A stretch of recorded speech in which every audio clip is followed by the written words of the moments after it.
Yes. You were one of the handful of people who've actually been to my home. Oh, I feel special. Yeah, and even the cups. Look at this. The cups are teal as well. Oh. I know. I'm a little on brand. I don't even know where you find teal solo cups.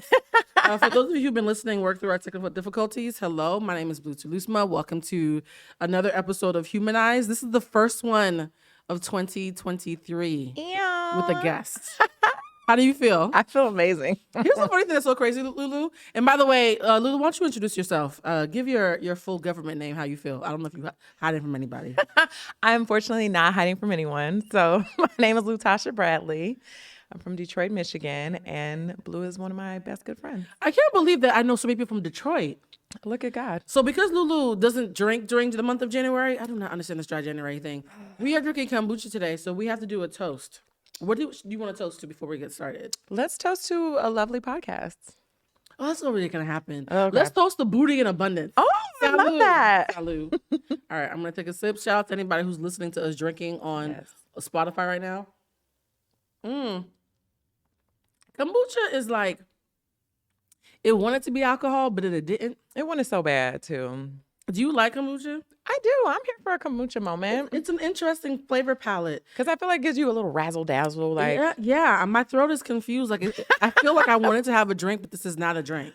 Now, Lulu, we have not seen each other. This is our first time seeing each other this year. Oh, yeah, that's How do you feel? It's great. I know we've been on a quarterly meeting, so that is true. I feel good about us seeing each other more. But here's the thing, though. You always see me when you're seeing your lash lady who lives down the street. So I'm wondering, does Lulu love me, or do I just happen to live near her lash lady? Listen, it's a little bit of both. Okay, I appreciate that. We're going to jump right into an update about how the new year was, because I made it a point in the mini episode that we did last week not to talk about my new year. I want to talk to you about it. Before I talk about what happened on my trip, how was your New Year's? Because you're always having the reels where it looks like you and your friends are having the best time ever. Mm-hmm. I don't get FOMO often, but some of your videos, I'm like, I probably should have been there.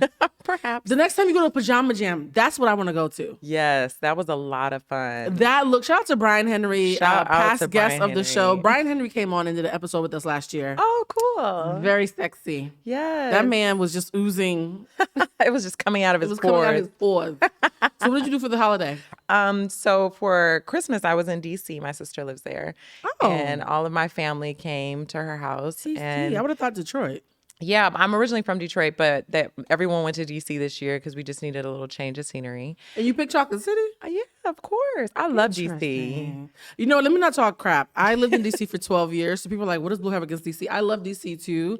When I think of DC, I think of, don't get mad at me, DC is what Atlanta pretends to be. We're starting early. Controversial but brave, right?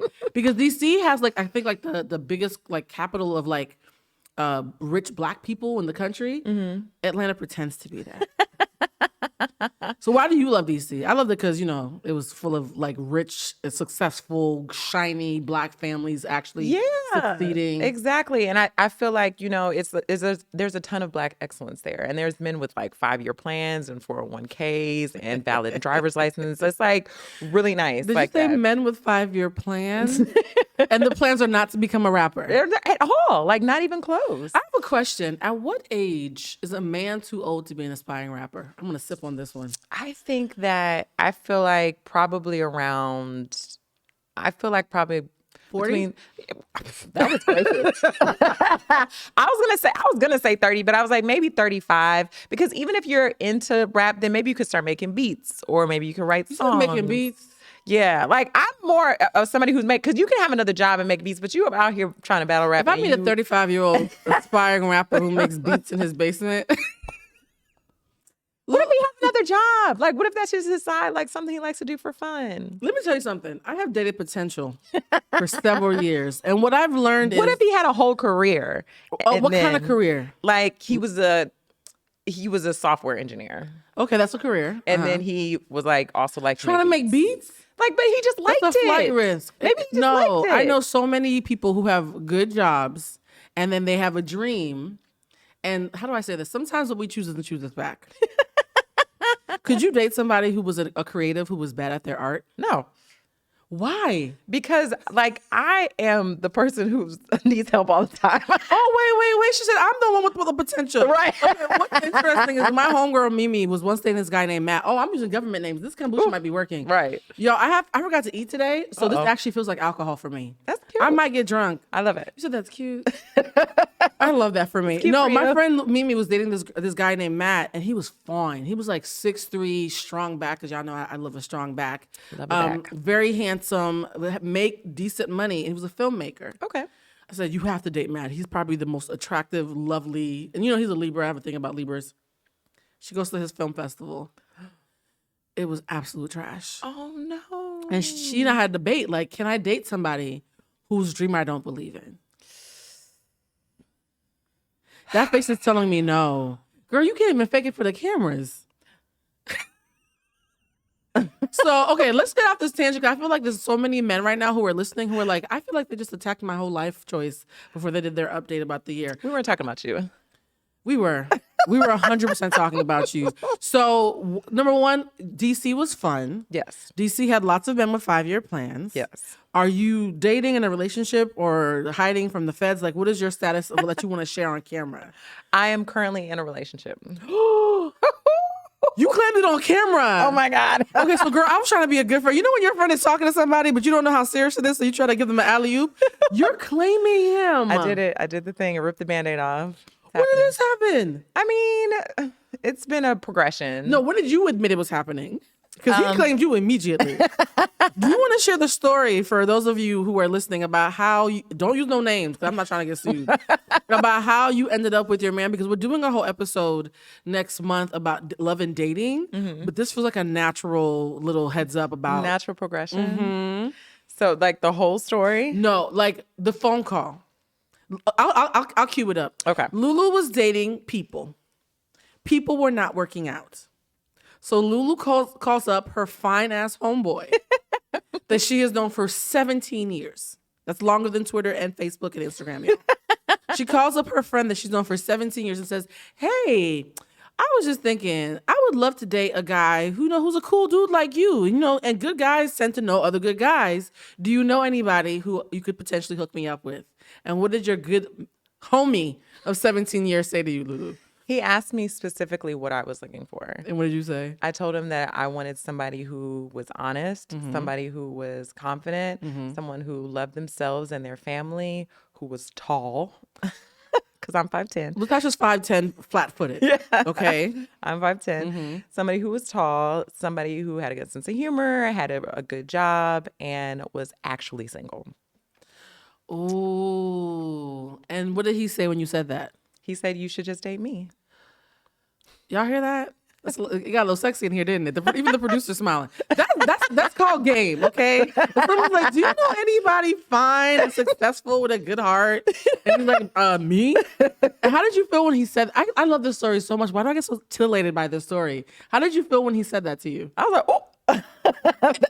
Were you turned on a little bit by how? I was a little turned on. Here's the question though. He's fine. She left that part out. She's like, oh, his insides, his credit score. He's also very attractive, right? He is very attractive. One of my male friends said to me, stuff like that is only considered cute if the guy is cute. But if an unattractive man was to do the same thing, you might have been creeped out. Is that true? That is true. Oh, snap. Okay, we're telling the truth all 2023. Wait, is this a problematic podcast? I thought we were going to be. I mean, okay, so I'm maybe not creeped out, but I just feel No, like, I'd be creeped out if somebody I found attractive. Oh, dang, that sucks. Did he meet the family you. in this DC family gathering? No, he's actually met them before. He went to Detroit with me. He had like some business in Detroit, and I went with him, and he met my mom. My parents before we were like official, and then he came back. Y'all go together for real. We go back. We go together for real. Had your family met him as your homeboy, as your friend? They had not. No. Mm-mm. Yo, so what I've learned today in the past like 3 minutes is that I need to go through my list of male friends and just start calling them up and see. Check the roster. Actually, no, I don't think I would date any of my male friends. Really? You know too much, huh? I know too much, and I'm not. How do I actually know? That was going to be spiteful. I'm not happy I stopped myself from saying that. I know too much, and I'm also not attracted to how they court. Because That's a real thing. Yeah, here's the thing: the guy you're talking about is in his 40s, right? Nope. Oh, how old is he now? He's 50. He just turned 50? Yeah, he did just turn 50. Is that why we call him the nickname? Yes. I don't want to say it. Look, I'm trying to protect my friend, y'all. I didn't know she was going to claim somebody. I thought we were going to come on the show and pretend to be two single gals. So this is a whole other episode. All these notes, I'm going to throw these away. What kind of man you looking for? My man. Okay, we're going to skip this whole segment about relationships. So he's 50, but he was in his 40s when you guys started dating. He was, yes. Most of my guy friends are in their 30s. Yeah. And I don't know how to say this. You know how there's a theory that your frontal lobe does not congeal and become fully formed till you're 26? Uh-huh. I think in the 2020s, for most men, it's like probably 36. And I agree. And also, I think that in the industry that you work in, since it's the entertainment industry, there's like a Peter Pan syndrome and always looking for the next best thing or something can be better or anything. And we're like not that. man bashing because I'm actually, I think with the exception of Lulu and like 3 other girls, 90% of my friends are men. It's just that if you love somebody, you got to tell the truth. Yeah. I love them, but I would never want to date most of them because they're stunted. And to your point, Hollywood makes you stunted wherever you think you're popping. Yeah. So if you moved here when you were 23 and that's when you thought you were popping, you're going to be 23 until you're 60, which is really, really sad. Have you ever dated anybody in the industry? Yes. That lip quiver told me that it's time to move on to hot topics. If you're not in the studio, the way I felt the seismic quiver through the room. Okay, we'll talk about that off camera. Okay. Oh, okay. Let's go to hot topics, guys. All right. So the reason why Lulu's here is because the show Humanized is about humanizing big people, big personalities, right? You have a very awesome big personality. Thank you. But for this year, because we're going to come back weekly, shout out to everybody who harassed me on DMs about not having the show come out weekly. We're finally coming out weekly, even though I'm the one footing the bill. This is my love offering to you guys. And I wanted to have something that we're calling Play Cousins. Okay. People who I love talking to in general, who can come back regularly and not to like promote anything, just to like be a guest co-host. And you were one of the first people I thought of. You and Jeffrey. Oh, I love that. Which is hilarious because I met you through Jeffrey. I was like, where is he? Is he in the country? I think he's here now. I think he's in LA now. What did I say about men in their 30s? The fact that we're trying to figure out where this grown man is. All of our friends are jet setters. He's been Tootsie rolling for like the past 4 months. You're being nice. I haven't like tried to figure out where Jeffrey was since last April. I love him. By the way, you guys, this is Chef Jeff. I think we've had him on the show like 2 or 3 times. We love Jeffrey on the show. He's so fun. He is. I feel like if I had both of you on the show at the same time, it would be a ruckus. A cackle fest. We might want to do that actually. Let me know. All right, so we're going to get into hot topics for you guys. For full transparency, this episode is coming out next week, but also I want to make sure that we're talking about things that didn't get talked about during my hiatus. I was gone for 6 months. Ooh. A lot has happened. Tory Lane's going to jail. Hell is frozen over because I guess 50 Cent actually apologized for the first time in this millennia. Oh my goodness. Like all types of interesting things happened. But what recently happened as of the day of this posting is we just had the Golden Globes. Oh yeah. I sent you a text message at like 5 a.m. Sorry about that. No problem. I was up.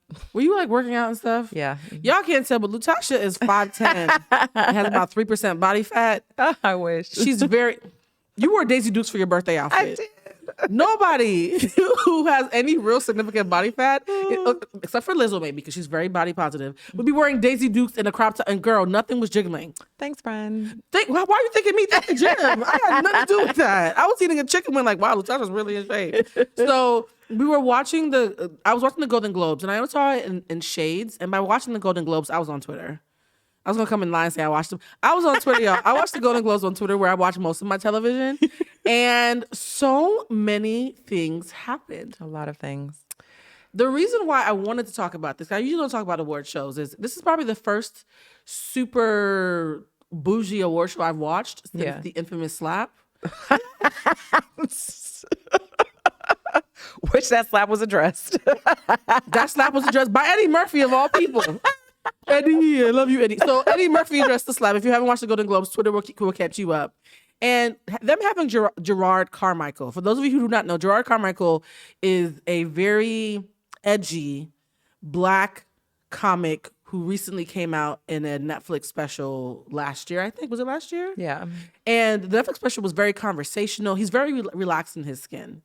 And when the Hollywood Foreign Press, for them to never have a black host and to pick this edgy, I don't give a fuck, gay black man people, right. of all people to be their first black co-host. I was like, oh, so we're not even like doing like black light. Like you could have had like a Wayne Brady or something, right? Nope. They went, Wayne Brady follows me. Wayne, that was not a dig. You could have had somebody a little bit more palatable. You know what I mean? Yeah. And by palatable, I mean palatable for like the mainstream gays. But he immediately. He was out there for blood. Yo, there were so many times that I was uncomfortable, but I was like, this is hilarious because all these rich white folks paid this man to come and roast them. And so my first question is, do you think the Golden Globes made the right decision by letting Gerard Carmichael on the stage for 2 hours straight? For my personal entertainment, yes. You are so messy. I just learned so much. You are so messy. I actually think that he did a great job He did as an far exceptional as job. Ricky Gervais did it all the time. Yeah, constantly. And that's exactly what I was going to bring up because he's always saying the thing and he's always roasting people and he's always calling out pedophiles and he's always like calling out all kinds of stuff. So Not I'm pedophiles. like, That was a very specific example. but he is. And Yeah. I like that about him. So for him to like say the thing, like the elephant that's in the room, it's just like you guys have literally never had any black people before George Floyd. I mean, you can make your own decision, but these are the facts. That's true. Because You know? 80 years of not a single black person, Not one. that is a lot. I do think that the joke that offended people was the Whitney Houston joke. Because he said, hey, we're at the Golden Globes at the same hotel where, Whitney Houston died. That joke didn't offend me personally, even though I love Whitney. Yeah. The joke that actually made me scared was the Scientology joke. Right. I was like, oh, you need security. Right. Yeah, when he made a Scientology joke, let me just tell you, I have nothing against Scientologists. I do not judge people's religious affiliations. If you think there is an alien in the sky who's going to come feed you pineapples and save you, that is your business. But I was scared because they have money. They're powerful people. For Tom sure. Cruise alone, because they got a hit. I have a friend. I'm not gonna say his name. Not a friend. That was overstating. I have a colleague that I happen to be in the same room with, who did a movie with Tom Cruise. Yes. Well, that actually narrows it down a lot. I'm not good at hiding stuff. And he mentioned, he was like, no, when you're in Tom Cruise's stratosphere, that's a different kind of famous. Really? You could be in LA for 20, 30 years. Tom Cruise famous Is next level. It's almost like you could kill a man. You could probably get away with it. Like I'm not allegedly. We have no proof. We're going off the rails. We have no proof. This is kombucha. You know what it is? I've been fasting all day, and kombucha is probably not the way to break a fast on camera. Probably not. But it's cute though. Like it's giving you a buzz. It's giving what it's supposed to give. Okay, so we agree that Gerard Carmichael was a good decision. Everybody's saying that they don't think he's ever going to be invited back to another podcast. Do you agree? No, absolutely. I don't think that's true. I think that he'll get a lot of positive feedback from this. Who aside from the BET Awards is going to invite him to host another show? Some white man with a great personality. Because you know how like That's true. there's those white men that be like, you know what? I like that shit. The kind of white men who would flip the table and call grandma racist at Thanksgiving. Yep. Yeah, like the super woke allies. Exactly. That's true, and that's true. they're sprinkled in there. They really are. And then they like take very hard stances. Like, That's true. I remember this one comedian, I don't remember who it was, but he was talking about, he was like, if you ever go to jail, call that one white friend who's going to go up there angry and cause a ruckus. I have one. Shout out and to do White that. Kim. Yeah. No, I had some issues with the cops once. It was a long story. Do not actually Google me and the word Airbnb. If you Google my name and the word Airbnb, a very harrowing tale pops up. And my friend White Kim is the person who, let me just tell you what happened. My Airbnb guest got drunk and smeared poo all over my house. Oh my goodness. I thought I was going to go to jail for beating this man. And I realized he's a small blonde man. Yeah. Even if he smeared poo all over my walls, I know what optics are. Right. So I went to White Kim's house and had her come to the house with me. Like, White Kim, we're going to beat this man up. You have to. But we called the cops, and guess what the cops said to me? They were like, he's a nice boy. You should forgive him. And I feel like if y'all ever got into a fight, you'd probably win. The cops told me that. Do you guys understand how deep racism has to be? That someone can defecate and then put it in their hands and smear it all over your house? Literally Google me and Airbnb and this story will pop up. It really happened. It went viral, unfortunately. For a year, when you looked me up, that story was the only thing that popped up. Oh my God. This man defecated all over my house, and the cop told me that I seemed like more of a threat. Me with no poo on me. Or in your hand. You can literally, this is how racism works. You can literally shit all over yourself and smear over the walls. As long as you're I'm a white. threat. Yeah. All you got to do is be white. So, speaking of that, here's my issue with the feedback I got about Gerard's performance. Everyone said he went too far. Gerard did something that I call punching up. When you're talking about people who are higher than you in the social economic food chain, a bunch of really rich white folks, that's punching up. They can take the hit. Yeah, absolutely. Chappelle, on the other hand, was punching down. And so for me, how do you spend 2-3 years watching Netflix specials saying Chappelle's so edgy and y'all can't take the truth? But like Gerard Carmichael, a recently out gay man in a silky pink suit at dinner theater, that's threatening to you. So for me, I think he did a great job. Angela Bassett did a great job just looking like herself. Oh my gosh, she's amazing. She looked gorgeous always. She is so pretty. Like, it confuses me sometimes. I just be staring at her like, but why though? Like why do you, like how? Why do you look like that? What, like? I once looked at her regimen. I was like, I want to age like Angela Bassett. And then I read her regimen. I don't need to age like Angela Bassett. She like smears unicorn tears on her face. Oh. Like every day. She's like raw, vegan. She works out more than you do, probably. Ugh. By the way, working out, and this is the Angela Bassett tangent. I feel like Angela Bassett has that body and is built like that because she's been working out since the beginning, right? Like, what's love got to do with this? She already had the arms, right? Right. Is it possible to, in your late 30s or early 40s, start working out and get there? Absolutely. Or has the ship sailed because you're collagen? No. And your elasticity said, girl, you already made your choices. Eat the hot dog. Absolutely not. I think you definitely can get there. I think it's probably a little harder. It's always harder to get there than it is to maintain. But it's probably a little harder. It's gym speak for, girl, you're going to cry a lot. And you're never going to look like me. But it's okay. No, because seriously, I was thinking this year, I really want to focus on health goals. And yes, I have had previous episodes when I've said this. Okay, let me work through my stuff. If you want an accountability partner. Girl, not G.I. Jane. Get it? That was an Oscars joke. Get it? Full circle. Chris, I see what you did soon? there. Not too soon? Not at all. You had lots of hair, so I felt comfortable making that joke without you slapping me. You know, I'm here for you. I love that Quinta also won too. Oh yeah, absolutely. Love her. Obsessed. Shout out to Brian Javard for dressing her spectacularly. Right. Oh, that's another thing too. We spent so much time kikiing on the couch at Jeff's house. Small world. You see how everybody knows each other? Like, a lot of times I forget what he does because he's so funny. He's hilarious. And then he'll tell a story and he'll say Quinta. I'm like, oh, right. Because you're a celebrity stylist. And Quinta is amazing. Funny enough, today I'm wearing a shirt that says chocolate and wealthy. It's from my homegirl, Lana. She used to be a producer with me. And Lana actually grew up with Quinta. Oh, cool. Well, not grew up, but they went to college together, which to me is still growing up. Yeah. And they're really tight. And so I thought, like, in honor of Quinta wearing, I would wear a sweatshirt from a Black designer. That's Shout so out cute. to Philly. North Philly people are very, very loyal to each other.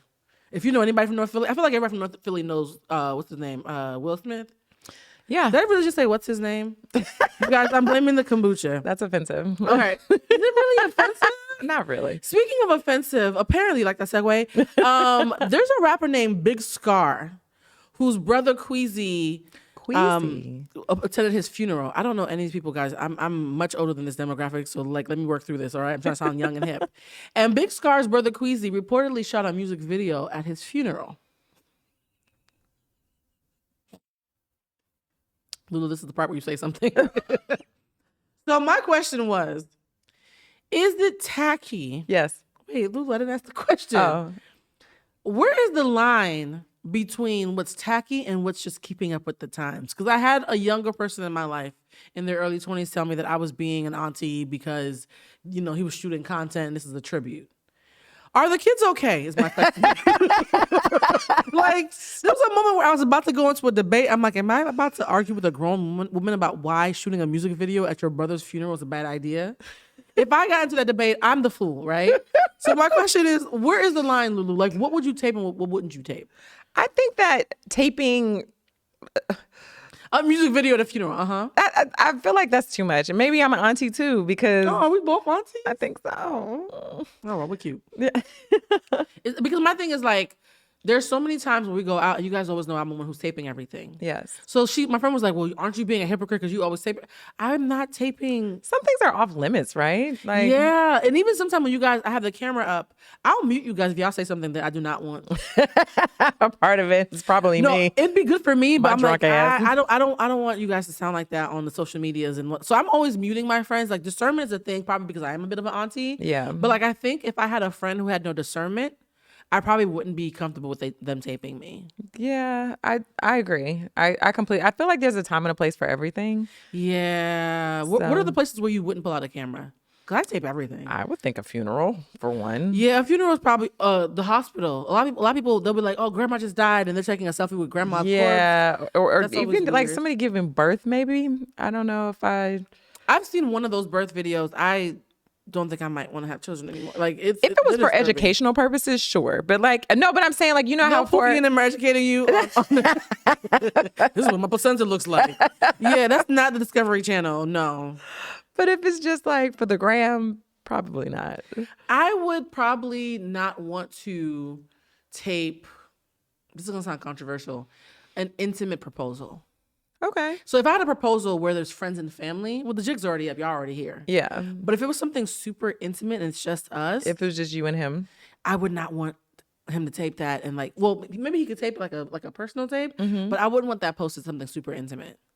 Because I've had a couple moments where I felt like taping it pulls you out of some moments. it does. It absolutely does. Do you and your beloved, are you guys Instagram official? Do you have pictures of his face? You know, I'm looking like as I'm asking you, I'm about to look up your page.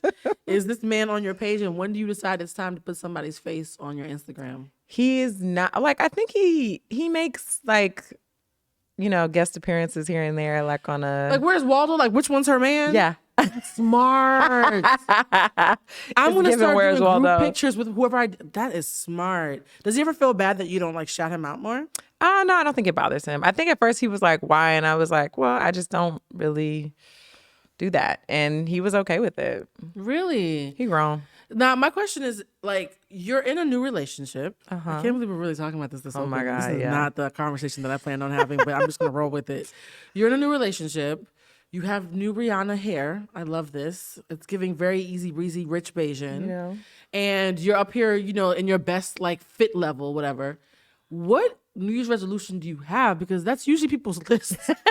Like, I was gonna ask you what's your New Year's resolution, but I'm like, you probably are living the list. What is on your New Year's resolutions list? I usually don't do a ton of like resolutions, but I try to do things where I'm evolving and I'm just trying to get better, like as a person, as a sister, as a daughter, as a friend.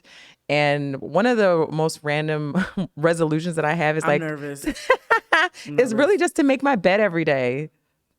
I have a hard time with that. So when someone's in shape and in a loving relationship, this is the kind of shit they come up with.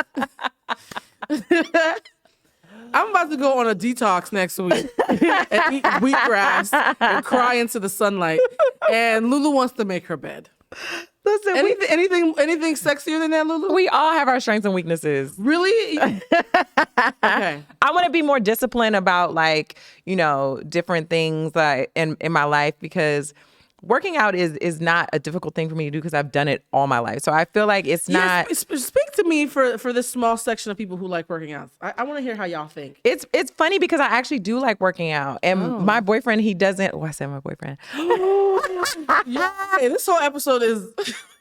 Oh my gosh, You're in a relationship, girl. What? When I met you, you were. I was fancy You were out free. here. I was out here. I belong to the streets. Don't say that, girl. You got a man. You can't say no. You know what? I think the kombucha is working better than I It thought. is So you're working. no longer for the streets. No, You're in a relationship, and he's a personal trainer. no, he's He just looks like that. He for just looks like no that. reason. Well, he does martial arts, so he like.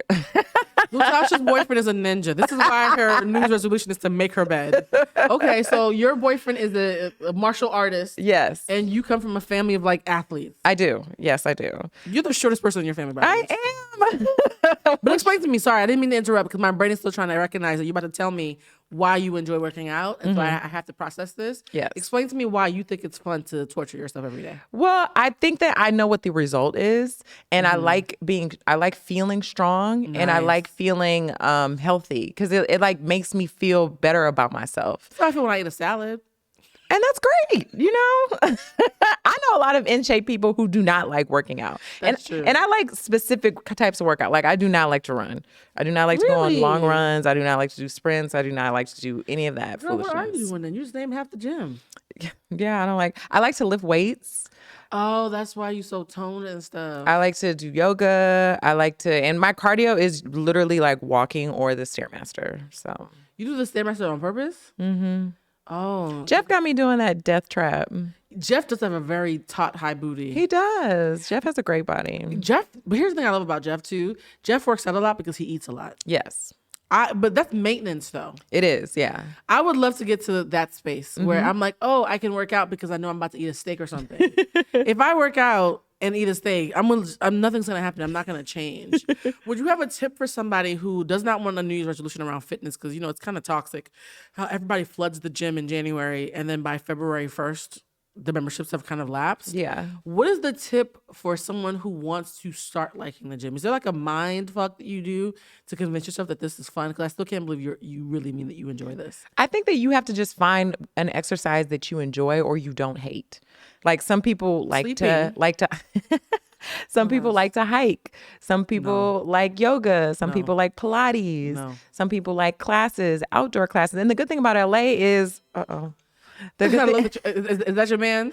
His ears were ringing. That's hilarious. But go ahead. Mm-hmm. So you really just have to find something that you don't mind doing, and then you can do that. So it's not like, oh, I'm draining. Like, I don't even really like to go to the gym per se. I prefer to take classes. Like, so I'll go to like. I was literally looking at workouts to see if I liked it. I don't like anything on this list. And then also if you get like a buddy, like if you have a workout buddy, then they can like. Did you just raise your hand like you were offering yourself up as my workout buddy? I would totally. We are not the same fitness level. It doesn't matter. Yes, it does. Because if we're taking classes, you all go at your own pace. Yeah, you in the front. I'm in the back near the exit, trying to call Uber. No, let me tell you something.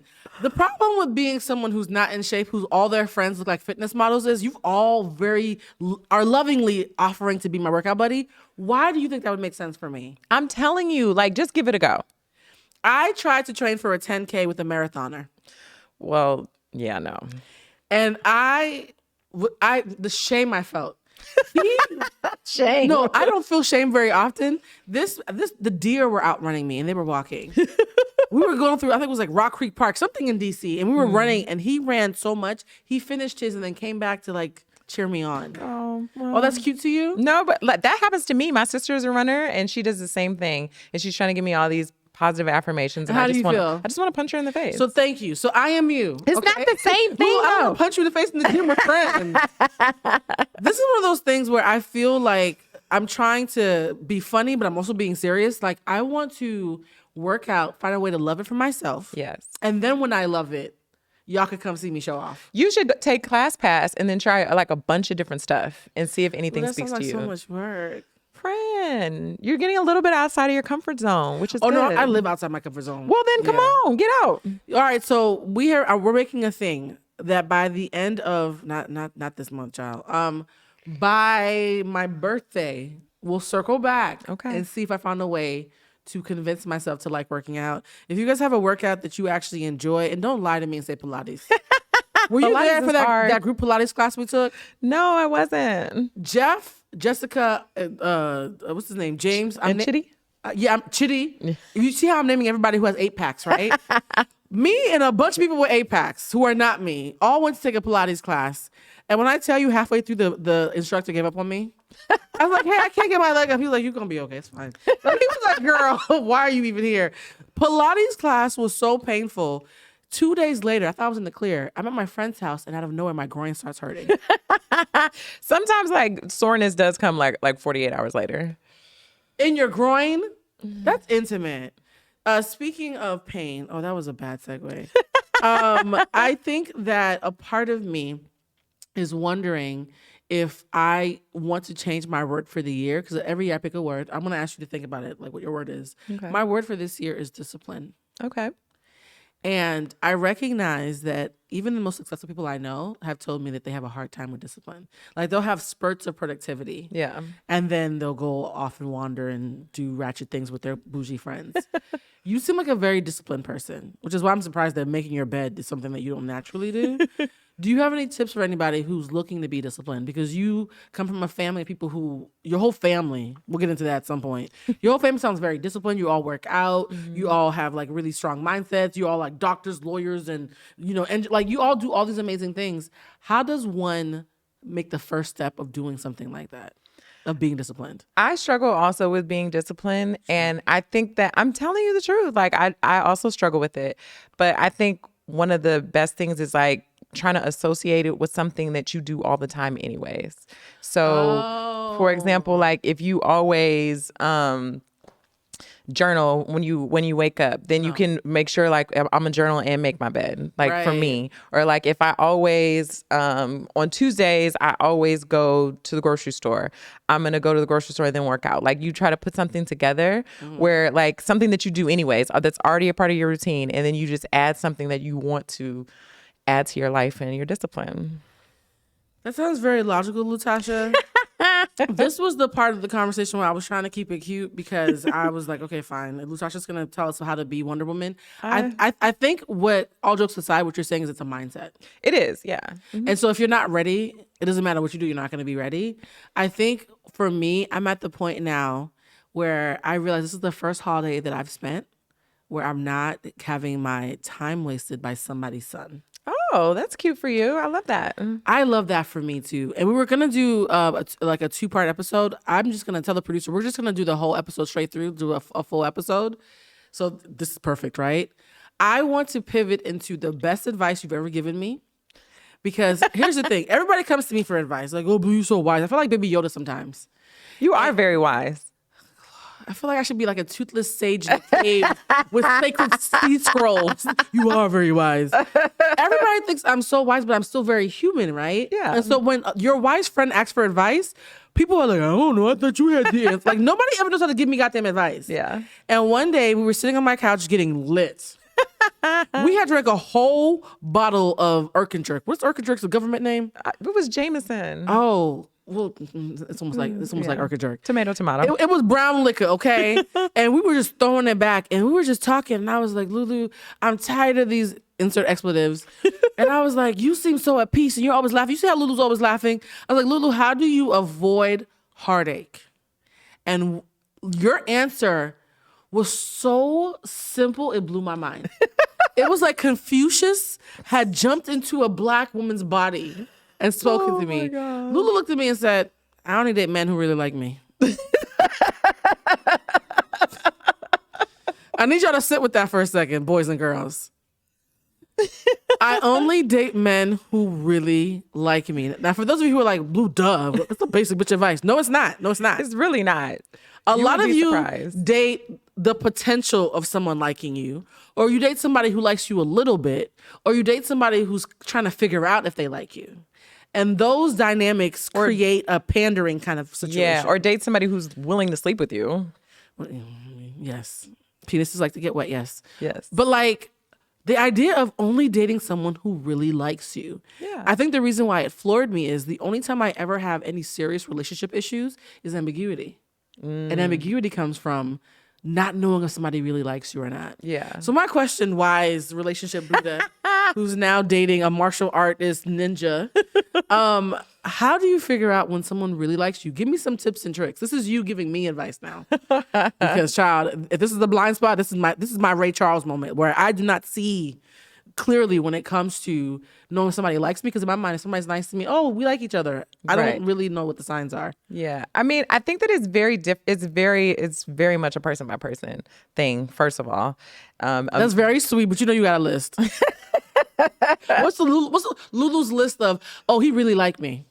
I think that if he goes out of his way for me, if he goes out of his way, I love that. if he notices things that I like or don't like, and he makes concessions for them without me asking him. I need to write some of these down. Continue.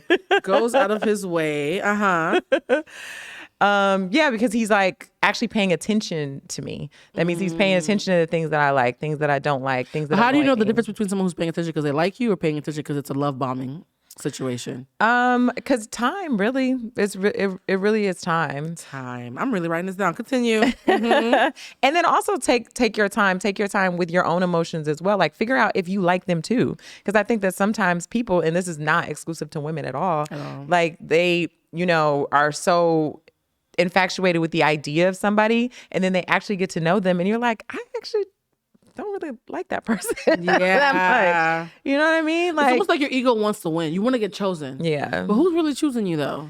Yeah. And you just have to choose yourself. Like, I once spent like a year of my life crying over somebody, and my homegirl was like, why are you crying over an unemployed athlete?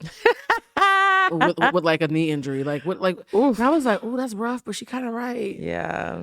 But I just wanted to be like we don't want to admit that we just want to be chosen. Yeah. How did you break the cycle that happens in a lot of, especially Black communities with women, about the pick me syndrome? How did you beat the inner pick me out of you? It actually, it got beat out of me very early, like in high school. Oh, pause. For those who don't know what a pick me is, it's a woman who's like, pick me. I'm not like the other girls. Well, go ahead. When I was in high school, I dated this guy who I was really into. And I mean, to make a long story short, he basically did not feel the same way. And ever since then, like, I was like, I need somebody to be really into me or else like my pussy is dry. So you took one hit of rejection and said, I'm good. No more. I'm good. Because why did that work on me? I was like, give me 20 more years of this. Let me figure it out. That's all it took? It really only took one and done. But that's not even to say, like, because I feel like what you were saying about the love bombing, I had an ex who would do love bombing, but he did it like, because he was just so trifling. Like, he would love bomb me like because he was being trifling on the back end, which I was so young, so I couldn't really decipher the difference. Because, you know, when you're young and someone's being crazy, you're like, oh my God, he loves me. But like, really, he's just crazy. No, he's crazy. Yeah, he's really just crazy. So I figured that. So not to say that I didn't have bumps and bruises, but I can't deal with I can't even pronounce ambiguity. Ambiguity. I can't deal with that. I can't deal with indifference. I can't deal with, like, I have to be like the one. Like, I'm Neo. Like, as far as you're concerned, if he's not acting like that, then my pussy's dry. There's many male podcasters and those who love them who are going to be listening to this and be like, well, you're going to die alone. Like, a lot of the male voices you hear now say that women who talk like you are too highfalutin and think too highly of themselves and they're probably going to die alone. And so a part of me wonders, was there ever a time where you were taking the risk of, if you don't like me enough, I'm walking away, where you were scared that you might not get any more chances? Well, the thing about that is I feel, and I don't know if I'm different than other people, I'm not really very much so. I'm not really afraid to be alone because I feel like pause. That is the word. Did y'all hear this? Lulu said, y'all can have it. I am not afraid to be alone. I'm not. And I think that because I have so much love in a lot of different places, like I have several siblings. I'm very, very close with my family. I have amazing friends. So I'm never really alone. So you're saying that women who don't have friends and who are like, you know, orphans or whatever, like that's why that they, no, I'm just trying to like, no, I'm like, you do sound like you have a whole lot of love. So yes, if you have no friends or family, this kombucha, there's something in it. If you have no friends and family, just like the first bus that comes. But if you do have a big tribe, then you can. That's actually a funny thing, but it's true though. No, it is true. But I think that I'm an only child, so this is why, guys. It's not my fault. I have no siblings. Got it. But you have a great circle. I do. You know, you have lots of people who love you. You know that's beautiful. I'm an emotional drunk, y'all. Oh, people love me. Yo, I am so twisted off of kombucha right now. Oh my God. What is in this? And here's the thing. Why aren't you feeling this? Because I'm like a full drunk. I've been drunk since October. That's why I had to do dry January. Wait. This is an intervention. We're trying to talk about love. Okay.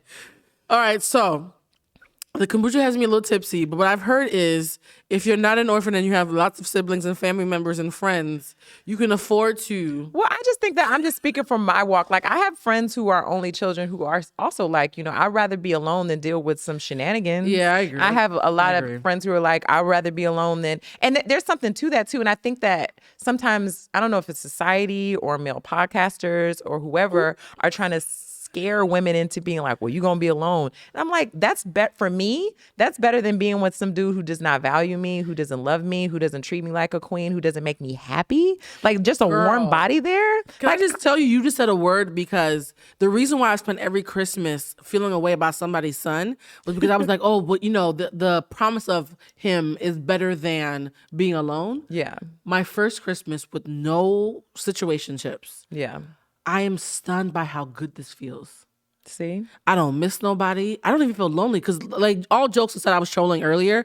I do have a really good, like, group of friends and stuff. Yes. Mm-hmm. There are so many people who are waiting to love up on me. I have not once felt lonely this entire holiday. Yeah. So to all you women out there, and men, because let's be honest, men be crying about stuff too. They just pretend like they don't have feelings. Yeah, for sure. If you think that you are better off having a scrap of somebody than being alone is actually better. It's so much better. And I had like this guy tell me like, and because he was saying like, oh, you know, when you turn 40, like men aren't going to want you anymore. And I'm like, spoiler alert.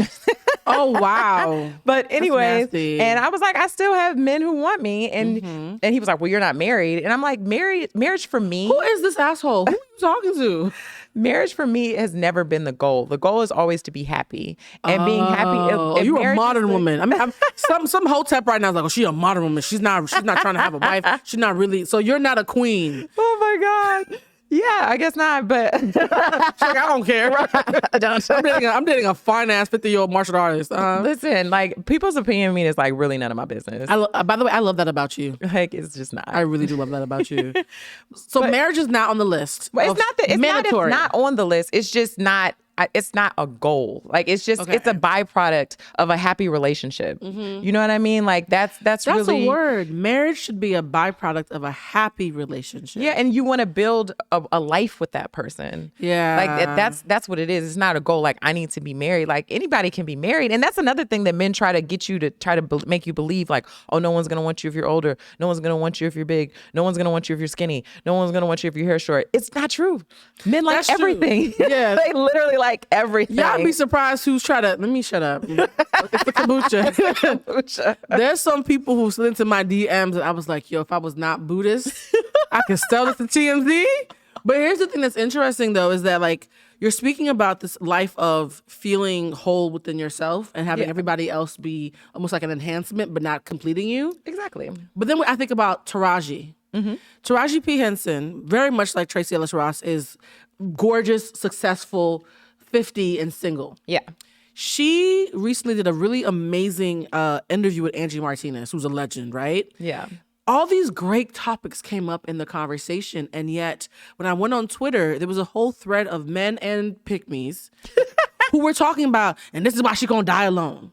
She was talking about how good she felt, how healthy her life was, how clear she was, how connected she felt to God. Yeah. And all they got was, but you ain't got a man though. Yeah. And I was like, wait, she's probably the happiest and the healthiest that I've ever seen her.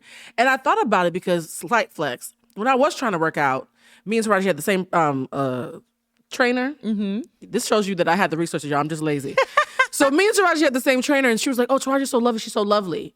And then shortly afterwards, Taraji ended her engagement. Yeah. And the word on the street was, not to be messy, was that she ended it because he didn't want to go to therapy. Oh. She's like, I'm successful, I'm rich, I'm self-actualized. Yeah. If I'm going to be married this late in life, I want to know that you and I can go to therapy and communicate. Yeah. He's like, no, I'm not doing that.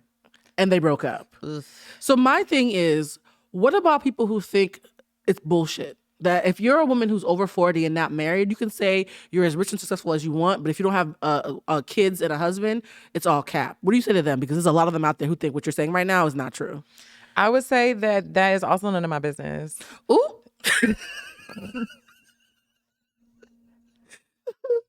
I love you so goddamn much. Where were you in my mid-30s? I needed a friend like this because I had so many friends, especially once I hit 30, who were like, oh, girl, we got to get chosen before our eggs dry up. Yeah. I was like, eggs? Really? What is the supermarket? Right. Do you want children if it does come up, or do you not want kids? I'm leaning towards no, but I mean, nothing is really off the table, but I'm just kind of like, kids are a lot. Like, I was around my nieces and nephews over the holidays, and I was like, Jesus Christ. I'm going to be honest with you. West Indians, because you guys know I'm Haitian and Cuban, and people in Latin America, the minute you hit 9, you're somebody's auntie. Yeah. I had my first godchild just turned 31. I'm like, this is my godson. I'm like, that's a grown-ass man. I thought that was your boyfriend. Like, no, this is my godson. Yeah. So in the West Indies, and immigrant families in general, whoever's around is going to have to be auntie, fake mom. Right, of course. Because I raised all of my baby cousins, and I actually moved away from home when I was 21 because my uncles apparently did not know how to use condoms. And there was one year where they popped out with 2 kids a month apart. Oof. I had 2 brand new cousins pop up. Like one was in I love them now. They're like 2 of my favorite cousins. I love y'all. Shout out to y'all. We hang out all the time now. But like one was born in like November, the other one was born in December. And I was like, now y'all are doubling up on the babies for me to raise. I'm out of here. Fuck this. I'm moving to New York. I'm out. Because I didn't want to be like a wet nurse, right? Yeah, so I yeah. wanted to be independent. But the thing about that is I spent so much time being a nurturer. Yeah. That I feel like whatever maternal instinct I have, I did have an opportunity to like play that out. And kids are fucking exhausting. They are. And my friends who have kids, their kids are so cute and I love them. But no part of me is like, oh man, I want to be there to make sure that she's not suicidal when she's 15. Or I want to be there to make sure that, I'm there to make sure that whoever he dates is not going to be trying to get pregnant. Like all those thoughts that my friends are having with their teen kids now, I don't envy any of that. Exactly. And looking at Euphoria, I'm like, oh my God. Euphoria scared the bejesus out of me. I don't have kids. Yes. My friends, the muses who were here for the Valentine's episode last year, they said they watch it with their children. Really? That's wild to me. Whew. I think Euphoria broke a record for like the most penises in a non-porn screen. I'm glad because they show titties all the time. No, but it was like 30 dicks, girl. I loved it. I don't think I need to see 30 dicks in the screen. I'm gonna be like, it was like they broke a record. That's when you have hilarious. that many phallic symbols that you're breaking records, how did we get on dick? You see that? We were talking about being a single. This is what happens to women. We were just talking about being single and happy on your own, and somehow the conversation Dick came right breaks back to into the conversation. Obviously, you can swear on this podcast. We just said dick like 18 times. Now, we know the word relationship, which you are currently in. Oh my gosh, that's crazy. We know the word situationship. Mm-hmm. I've learned a new word that I've now become obsessed with. Okay. Imaginationship. Ooh. For the delusional girls out there who think you have a man, but he not claiming you. You are in an imaginationship. Oh And then I was like, oh, wait, did I just drag myself? It's like one of those friendly fire situations. You're like, wait, that hit a little too close to home. Speaking of imaginationships, we love a good segue. There was a young lady who recently over the holiday break went viral because she claimed that Drake flew her out and wanted to have sex with her without a condom, allegedly. And that when she was like trying to take a picture of them together, he freaked out and kicked her out. Okay. It went viral. And she was like, I signed an NDA, but what I'm saying wasn't covered by the NDA. It doesn't sound like Drake has good lawyers, which is, I know several people who have dated Drake. That doesn't sound like he has good lawyers then. And what was interesting to me was he came out and he responded and said, I never flew her out. I don't know who this person is. He was claiming it was an imaginationship. But then one of my homegirls said, Blue, that's the exact kind of girl, though, that you fly out. No, think about it. How brilliant is this? You fly out the girl that nobody would really believe if she ever said that you messed with her. Yeah. And that actually struck a nerve with me because there have been so many people who've tried to holler at me in the low. Yeah. And then if I even mention that we're cool or messing around, no, I don't know her like that. We're just chilling. And I'm just like, interesting. So what do you, and I've had so many friends tell me it happens for various reasons. Sometimes it happens because they want to date a girl who looks a certain way. Sometimes it happens because you are considered boisterous and they don't want people to know that you're their type. Okay. Sometimes it happens because of race. Like, you know, there's a whole epidemic now, according to social media, because social media be lying, that black men apparently don't date black women, even though statistically that's not true. Yeah. So there's all these reasons why men hide women. It's not just because of the optics or the obvious. Yeah. Have you ever been in a situation with someone who did not properly claim you, and how did your ego respond to that? Well, that was the time where I told you about the guy. Oh, my bad. Is it too soon? No, girl, that happened when I was in high school. Oh, literally. okay. I mean, you're only 17, so I just wanted to You know. hair flip, black don't crack, y'all. So how did that feel being somebody's imaginationship? It felt garbage. That girl did not feel good. Yeah, it was terrible. That's why I was like, I can't do this. I can't. I'm not built for it. Have you ever dated somebody or slept with somebody that you wouldn't want to admit in public? I'm sure. But I probably Wait. blocked it from my memory. Do you remember the names of everybody that you slept with? Yeah. You do? Mm-hmm. Is that weird that I can't say the same? No, absolutely not. Mm. I was talking to somebody recently about the concept of like bodies. Yeah. And I was like, and this is not me being off, but I'm shocked that people count past like the age of 22. If somebody put a gun to my head and said, how many people you slept with? I'm like, oh, I guess that's how it ends. Like, I've never thought past drinking age to count. Do you count? This is not judging. I just want to know if I'm weird. No. At what age do you stop counting how many bodies you have? I stopped counting after 2, honestly. Wait, Lutasha. Hotels, a new episode of Humanized, where we demystify sexually liberated women who don't give a fuck about anything. Lutasha, this is amazing. You stopped counting like immediately. Yeah. I had this thing where I was doing fractions. That's when my friend was like, "You need to stop counting." I was like, fractions. I was raised in the church, girl, okay? And I told myself, I'm not going to ever have double digits of people that I sleep with. Okay. And I was raised, don't do that. Now, okay, that sounds nice. And I was raised in the church, and I was engaged twice as a good church girl before I was 22. Yeah, that's great. But you guys know I'm a little psychic. I had prophetic dreams about both of my divorces. I'm 100% clear I would have divorced both of them. Yeah. And so once I was like, well, I don't want to get married. I'm too young. I'm going to have a whole phase. Okay. I got to 8. I was like, oh man, I said I don't want to hit double digits, and the way numbers work, I only got one. The way numbers just math. work. It wasn't sex shaming. It was just math. The way math works. If I'm at 8, I got one more person, so I started doing fractions. Okay. If it was good, it was like a half. And my friend was like, "Girl, you are at 8 and 17, 19th, and that is not a real number." 17, 19. Girl, I was doing fractions for about 3 years. And my friend was like, girl, just stop. I'm going to pray for you. Somebody needs to pray for me. So I was like, okay, I need to stop counting. But I think that not knowing, is it irresponsible not to know your body count? Or is it just like the way of the world now? Because I've had some friends who were like, Blue, you don't think that's horrible that you don't know how many bodies you have? And I was like, but I have integrity. I'm a good person. I pay my taxes. Like, why do I need to know? Why do you need to? I don't understand the logic behind it. I think the logic is for purity culture. Because men want to feel like they know how pure or run through their girl is, even though they're actually the whore in their relationship sometimes. Most of the time. But there are also women too. It's not a man thing only. There's a lot of women who... Absolutely. I completely agree. Have you ever wanted to be pure, Lulu? I think when I was like 12. Wait, 12? What? Okay. 13?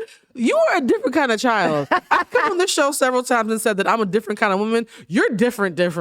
I mean, I think that it just wasn't. You grew up with men. That's what it is. You had brothers. No, but I really cousins. feel like, I really feel like it was my mother, because my mom is like, you decide what you want to do. Like, you're making decisions based on yourself. I remember when I was going to college, she told me, she was like, whether you make decisions that are good or whether they're bad, as long as they're yours. Oh, wow. That's very evolved and progressive. Then that's really all that matters. So it's just I love Lulu's mom. Oh. So she was just always kind of like, just wanted me to feel empowered with, like, you especially like as a woman, like you're supposed to be the one who able to decide. Like, men are just trying to scramble around and get sex wherever they can. Like, I can make a decision. This is very so true. If I decide to make that decision, and sometimes you'd be like, fuck, why did I do that? But sometimes you just make decisions based on the information that you had at the time. Yeah. So you can't even really like regret it and like cry over spilled milk. It was like, okay, I was stupid because I didn't have this information that I have now. So based on all that, like, I try not to regret like most of my decisions, even like, with dudes I've dated. Do you have any regrets though? I'm sure. I think the only regret I've ever had, like, I don't believe in regrets, but if I had a romantic regret, it'd be the amount of time I wasted on things that were obvious from the beginning. Because I'm the kind of person who, like, I really love investing in people. Yeah. And I think I've somehow used past tense. I don't do this anymore. I'm tired, y'all. They wore me out. When I think 2022 beat the last bit of let me tap into your potential. Like, when I tell you the only thing potential can get me is nothing, actually. I do not believe in potential anymore. I believe in actions and patterns. Yeah. And no matter how much potential somebody has, they're not going to change for you. They're going to change for themselves. But I think if I did have a romantic regret, it'd be how much I banked on potential that never showed up. I wasted, I don't want to use the word wasted, but I invested years and years in things that were obvious pretty early. Yeah. I mean, I could probably say the same thing, but like, I feel most of my relationships, I learned so much about myself. That's true. And like what I want and what I don't want, and the things I need, and sometimes things you don't even know that you need. What is one of the things that you found out that you need that you didn't know that you needed? I found out that I need to be with a confident man. Ooh, let's sit with that for a second. I need all 17 confident men who listen to the show to know that we appreciate you. We appreciate you. Whoever you are, and if you have cousins, please tell them to find me at BlueCentric on Instagram, Facebook, and Twitter. I'm not kidding, girl. But hit it. So you recognize that now in retrospect, but in the moment, did you feel like that, or were you beating yourself up about it? I was beating myself up because, like, I'm an empath, and so a lot of times I try to what I've learned through therapy. Shout out to therapy. That sometimes I will intellectualize myself out of my own feelings. Ooh, that was friendly fire, girl. I was asking about you. How I getting this? Ouch. Yeah, go ahead. And what else do we do? Right.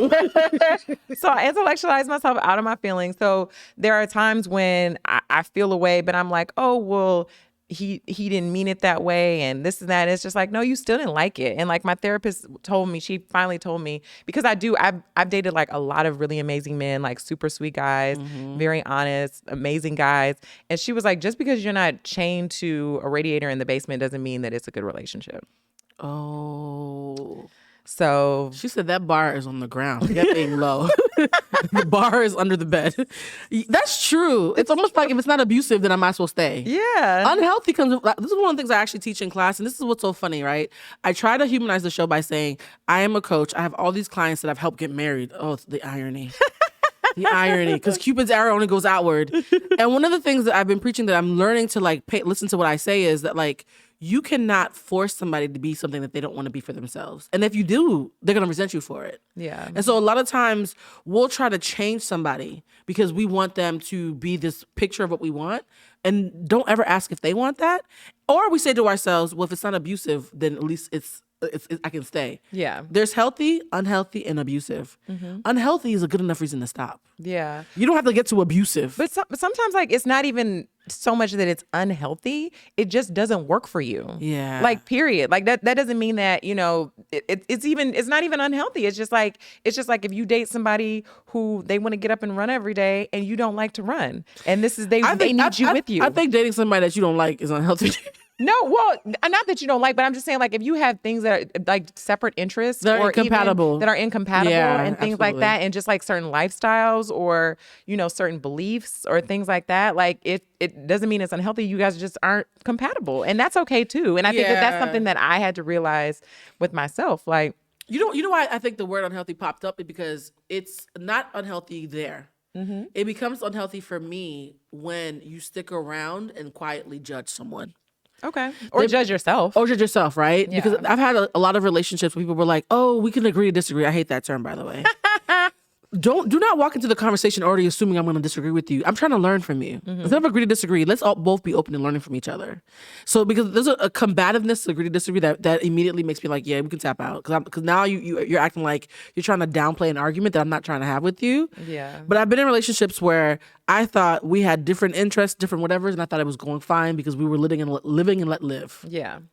Later found out they were quietly judging me. And I recognize that when you're with someone who's pretending to be okay with something, but they're quietly talking shit about you in their mind, that feels unsafe to me. And so Yeah. one of my things is if I'm dating somebody and I feel too comfortable talking ill of them, we shouldn't date. Yeah. Because I've had so many friends, particularly guy friends, who will just rag on their girlfriends. I hate that too. Yeah, I and she's really this, do. and I can't believe. I'm like, you gonna kiss her with that mouth when you leave my house? Like, Yeah. if you can talk big shit about your girl. I had one friend who's no longer a friend who spent an entire day. We spent the day together talking about what a piece of crap his girlfriend was. The entire effing day, and then a week later they were on a vacation. And my heart ached for her. Like, the way you talk about somebody when they're not around matters. It does. What is a deal breaker? For me, that's a deal breaker. If you talk shit about me when I'm not around and you say you love me, you ain't got to worry about me anymore. Yeah, unless it's like my brother. That makes sense. That's fine. Yeah. But in a romantic relationship, Yeah. what is a deal breaker that makes you go, oh, yeah, I love you. It sucks that I have to go. It's above me now. I definitely agree with the shit talking thing. Ugh. And also like somebody who like can't get outside of themselves and see another perspective. Yeah. Because I think compromise is a really big thing in relationships, and you're coming from like two different types of life, like your parents, the way you were raised, like your education, all that kind of stuff is very different. So if you are getting into a discussion or an argument or a disagreement, and you can just be like, okay, I can understand your perspective, even if I don't agree. But if you're just open, like Exactly. open-minded to like a different perspective, because you love me, you're gonna make an effort to at least understand where I'm coming from. So like empathy and compassion. Yeah. Yeah, because I've actually been in several. Oh God, you're making me realize I might have never been in a healthy relationship. I was like, wait a minute, do I? Because most of the relationships that I've been in, I always wait until the first disagreement to see how safe I am. Okay. Because safety doesn't come when things are going well. Well, how do you gauge that? I love that you asked that question. Look at you podcasting me back. Well, the way that I get if I'm safe or not is, am I allowed to reasonably disagree without you feeling the need to silence me or diminish me to make a point? Okay. So if we can have a conversation and both points are equally considered reasonable and we can talk through it, and you put my heart above your ego, then I feel like I'm safe. Okay. But if you go out of your way by any means necessary to squash me so you can win the argument, at that point, this is not two allies who are working against a miscommunication. This is friendly fire. Yeah. Like, you're my adversary. The minute I feel like it's me versus you, I'm out. Because that's not safe anymore. Because adversaries are meant to be squashed. They're meant to be diminished. They're meant to be won over. And if you win, that means I have to lose. Why does somebody have to lose in a relationship? I completely agree. I just described every man I've dated in the past 5 years. But you go through that so you understand that now. Sometimes you have to actually go through it. Some people can't just hear about it. They really have to experience it. You have to put your hand on the hot thing and burn your hand before for 10 years straight. Okay. Yeah, I have no hands, guys. I'm just fingertips at this point. You know what's so funny? We're talking about relationships, and I'm talking about charming men who, when things hit a rough patch, suddenly the mask falls off. You're like, oh, wow, you have no compassion. You're just really charming. This makes me think of Diddy and Carisha. I'm going to choose my words carefully because I'm not stupid. Diddy had a baby, and Carisha seems like she's fine. Like, she's not tripping. Right. And yet when she did an interview with G Herbo, did I say that man's right name right? I'm not sure. G Herbo from Chicago, no disrespect, we're just aunties. It's not that we don't think you're talented, we just are not hip. Yes. G Herbo went on her show, and Diddy posted a video of him playing like he was jealous of her flirting with a man on her podcast, right on the heels of him having a baby with another woman. Yeah. My question is, even though he was probably playing, and I actually think that their relationship probably is healthier than we think, and I think whatever they're doing, they're mutually agreeing to it. Yeah. She's getting the bag. She has a really successful podcast that has like millions of followers. Shout out to all my friends at Revolt who work on that show that's doing really well. So like, they seem like they have a mutually beneficial relationship, but in real life, when you're not talking about millionaires and billionaires. Yes. A lot of times you're in relationships where your partner does all this stuff and you show grace. But if you do anything that's even a semblance of that, they kirk the fuck out. Yes. Have you ever been the hypocrite in a relationship that you can self-identify? Because when I talk about hypocrisy, everybody thinks about who was a hypocrite to them. We rarely think about moments where we're being a hypocrite. Mm-hmm. Have you ever been a hypocrite in a relationship? Yes. Wait a minute, Lutasha. Lutasha. Guys, my picture me. Okay. Lulu, what was your moment? And the reason why I'm doing this, guys, is because even though we make jokes about men and women, as two emotionally intelligent women who are over the age of 30, I know it's hard to believe, I like to think that love is gender neutral. Yes. And a lot of times when you watch podcasts, they intentionally do gender wars for clickbait. Of course. And there's this narrative that like men are all misogynist and women are allergic to accountability. I think that applies to everybody. I think everybody's full of shit. Yeah, everybody's full of shit, right? And so to dispel the myth in 2023 that women are allergic to accountability, I'm going to be asking my women friends to take accountability for things that we usually talk about men for. So that's why I asked this question, because I feel like you're one of the friends who's honest enough to give me a real answer and not a cookie cutter made for TV answer. Hit it. No judgment. You're safe here. So the time I was a hypocrite. Mm-hmm. Well, like, I'm really kind of thinking about one time that I gaslit this guy. Oh, wow. She's admitting to hypocrisy and gaslighting, okay? Where else do you get women doing this, okay? Hit it. I love this for us. I love you as a guest. This is so fun. I hope he's not watching. Oh, she's like, I hope he's not watching. I'm going to just drink the rest of my kombucha while you figure that out. I'm like, bartender. Oh, girl, there's a whole other bottle. Okay. I knew you could have a bigger appetite than me. Hit it. So, girl, tell me, and if he's watching, she's grown since then. I have. And she got a new man. Hit it. All right. I'm so super sorry. What was the moment? Okay. So I was out at a concert. And he wasn't my boyfriend per se, but we kind of had like a non-spoken rule, like we're kind of... Was it an imaginationship? It was not an imaginationship. It was like a situationship. It was a situationship. It was a situationship. And so we were out, and another guy that I wasn't dating, but Lulu, you talking like a fuckboy right now. The amount of shoulder shrugs and disclaimers is giving fuckboy. I love you so much, girl, but you know I can't lie. Okay, so there was this guy that I was kind of messing with, and this other guy who I was sniffing around. So the sniff around guy came up to me and he was just like, he didn't know about the situationship. So he was just like, hey, da da da, talking to me, like puts his arm around me. And he like just lingered and he was just like chit-chatting. Because he thought that y'all were kicking it. Yes. And so I was like, oh, okay. And I actually introduced him to the other guy. And Wait. Toxic moment. Okay, toxic alert. I'm gonna actually see if I can get the producer to put like a big red light. I thought we were gonna have a moment of accountability. It went really left. So you introduced both of your side pieces to each other. I did. Continue, Nick Cannon. What else happened? Well, the other guy, I wasn't really dating him at all, but he Girl, was don't like, do the technicalities. it's given technicality. But anyways, so I introduced them to each other. So when the other guy left, the situationship was like, yo, like, I feel like that was kind of messed up. And I was like, oh, I can't have friends like who talk to me and You used the I can't have friends and line? give me hugs. I was like, the whole time we've been here, you've seen people you know, and you've hugged them and you've talked to them, and now like I hug one person and this is an issue. The nerve. Lulu, you gaslit that poor man. I did. You're toxic. Back then. Back then, long time ago. Oh my God. I feel like that's a Girl Scout. Have I ever? Oh, crap. Okay. So here's the thing. I have been living clean and righteous and sacred since my 30s. But Blue in my 20s? She need to go to jail. If I was to share the time that I was a hypocrite, oh man, I don't know if I should tell this story because this person might be watching. I bared my soul. You got to now. You bare your soul. You okay, Drake? Because you sound like you were just like, yeah, you know, one of my pieces came and my other piece was like, what's up? I went through, I don't want to say it's a phase because that's diminishing. Technically, I'm pansexual, but right now I date mostly men. So please do not. I love y'all. Shout out to the Rainbow family, but my days have passed. And honestly, the reason is not because of sexuality, it's because dating women is annoying. I think that's why I have so many male friends. I think being a pansexual woman showed me why I do not condone misogyny at all. But as somebody who in my 20s dated women, I understand a lot of the things that you would not understand unless you dated women. It's not fun. Yeah. And this is not to be against, you know, shout out to all the LGBT folks who watch the show. It's just not my ministry. Okay, I'm not built for it. And I remember I was talking to this girl at the time, and I had a male fiance.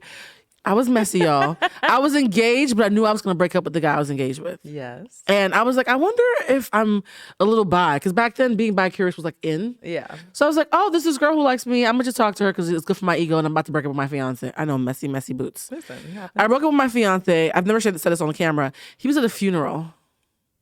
And I broke up on the phone with him while he was visiting family. Because I didn't want to do it face to face. Y'all, I was 22. My frontal lobe was still chewy, y'all, okay? This is not the woman that you see in front of you. And so, God, I was have evolved since then. I'm like twice the age. So, not twice. That's the wrong math. I am not 44, y'all. So, I was, you know, like, I broke up with him on the phone. His exact words, I can't believe you're breaking up with me on the phone while at my cousin's funeral. It was trash. I was absolute trash back then. And then immediately I hit up the girl like, hey, you said that you were trying to holler, like, let's see whatever. We hang out and immediately I realized that I'm not interested. I friend zoned her, right? But she really liked me. Yeah. So whenever I felt like a person I was dating had broken my heart or I was going through something, I would call her and, because I knew that she was like in love with me and I could just feel good about myself. Yeah. This went on for about 5 years.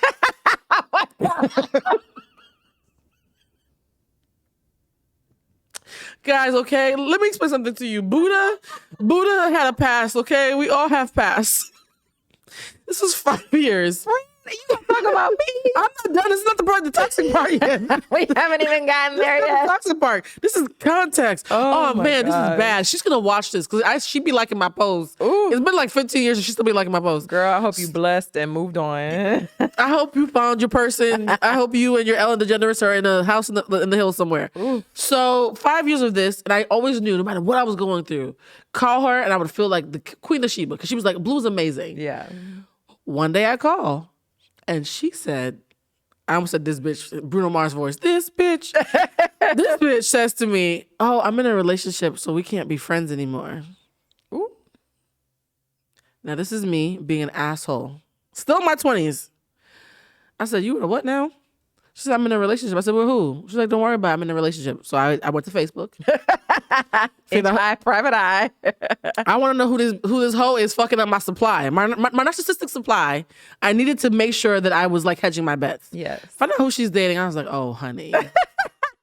This is going to be easy. Light work. So I started just calling her just to like, how you doing? I just want to check on you. Pretending. And then one day I was like, I think you should break up with your girlfriend. She was like, what? I was like, I just feel like if there was ever a chance with us, we would never find out if you still had a girlfriend. So I think you should break up with her. Wow. And she broke up with her. Oh. And the girl found out and called me and cussed me out, called me a homewrecker. Because apparently they had moved in together. And she still broke up with her? Yeah. I wanted to make sure, I wanted to see if I still had the pull to do that. I did. Wow. They broke up, and then I said, I really don't see us being anything more than friends. Wow. That is toxic. That's way worse than mean. It's probably the most wait a minute. What happened to judgment-free zone? The reason why I understand, God, this is why I have so many male friends. The reason why I understand so many men that I'm friends with, it's not because I'm a pick-me or I'm an apologist. It's because I know what it's like to be in a mindset where you're completely cut off from like intimacy, and you just want to feel good about yourself. Yeah. And a lot of men are socialized to be like that. They are. In my 20s, I was acting like my daddy. Ooh. Because, we watch our parents and we mimic them. Yeah. I was like, my mom was the tender-hearted one with the big heart who's always crying in the room. Yeah. My daddy a hoe, but he out here living his life. Cat daddy, what's up? Right. So I thought that after my engagement broke, I was going to be like the person in my family who was actually looked like he was happy. Yeah. I quickly realized how much I broke her heart. It broke my heart to see how much damage I caused. Yeah. And I did all that just because I wanted to see if I could.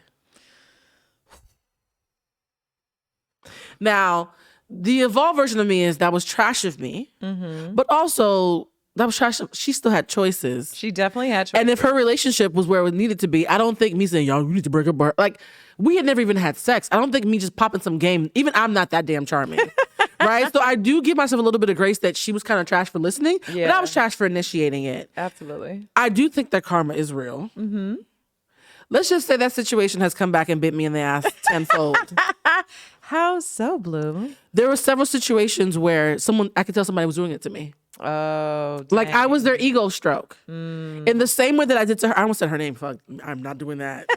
In the same way that me and this young lady were in a friendship, we never even kissed. Like, Yeah. I just liked knowing that somebody in the world, it's like my mama, Yeah. thought that I was the most amazing person in the world. Yeah. And I was just so used to being able to go to her for that I never thought you're breaking up somebody's relationship. You're breaking someone's heart. Like, to me, she was just a supply for me. Yeah. I've now, not dated, that's not the right word. I've now had weird friendships with people, and myself now, I was like, oh shit, you're doing to me what I did to so-and-so. It's like The Art of Seduction. Yeah, and I had read that book too. Robert Greene, you were the devil. I had read that book, and I think a part of me was like, oh, let me just test it out. It shit works. It absolutely works. I used to do it all the time too. Being aloof makes people want you more, but it only works with unhealed people. Because now that I'm healed, none of that shit would work on me anymore. Yeah. God, we just got real toxic. The kombucha made me overshare. It's the kombucha. Everybody who respects me, all my life coaching clients are like, you did what? Like, wow, girl. No, it was 5 years. Oof. And the funny thing is, right afterwards, the next person that I fell in love with is the person who did it to me. Dang. And their birthdays were only 3 days apart. Really? So it was almost like a mirror image of what I did to her was a mirror image of what ended happening with the very next person that I fell for.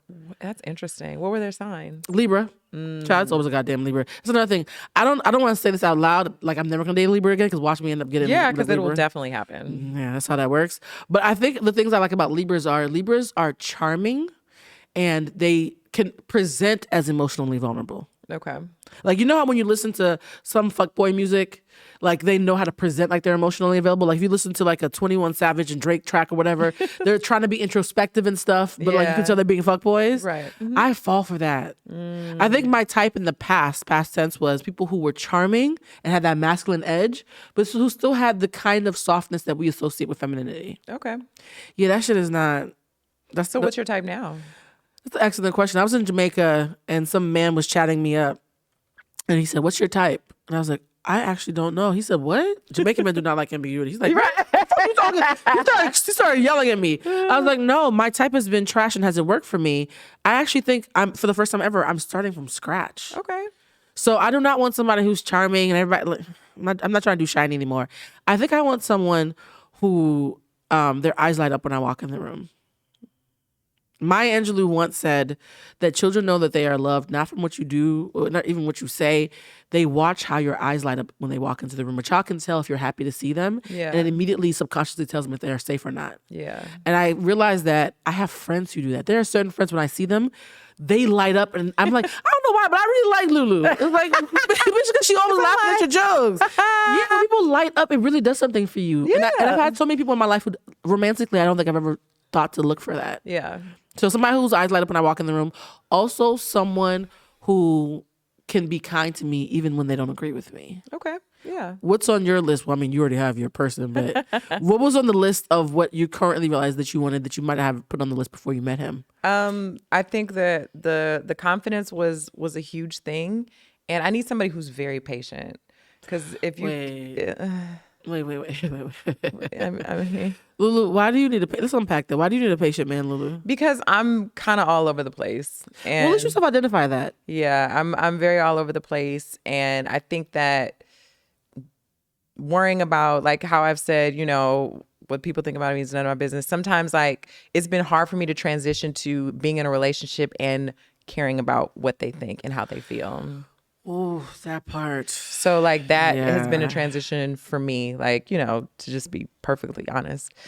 And so yeah, like somebody who's patient and like empathetic, like, and who knows that my heart is in the right place, and That's a big one. Somebody who trusts your heart is a huge one. Yeah, like, and I don't have malicious intent. Like, even if I do something that you do not like or is probably wrong or anything like that, but you know that I do care about you and I love you and you trust that as well. That actually probably might be the biggest criteria in any relationship, not just romantic. Yeah. There have been so many times where I've shown grace and been there for people, and the first time there's a misunderstanding, they assume I'm an asshole. Yeah. And I was like, but I've never shown up as an asshole. Why was your first assumption that I was a dickhead? Yeah. Like, there was a room I was in that somebody was like, if you must assume good intent. Yeah, and I think that's, and also I feel like you do that for yourself too. Yeah. Like, so you're also light. Like, what are the 7 agreements? And it's like, don't take things personally. The 4 agreements. Yes, I love that book. And it's just like not taking things personally. Like, you do that for yourself too, rather than being like, oh, well, why are they doing? A lot of times people are really just worried about themselves. Like, most of the time. Like, You'd be surprised how little people I think it would freak everybody out if they realize how much people are not thinking about them as much as they think. yes, like Unless you have a stalker, that's different. But unless you have like an actual stalker or an arch nemesis, like a Disney villain, Right. Like, most people are actually thinking about how things impact them. yes. We're selfish creatures by nature. Yeah. And so I think that, and like you said with friends, like, that's important too, because I've had friends who, and again, like, my memory is terrible.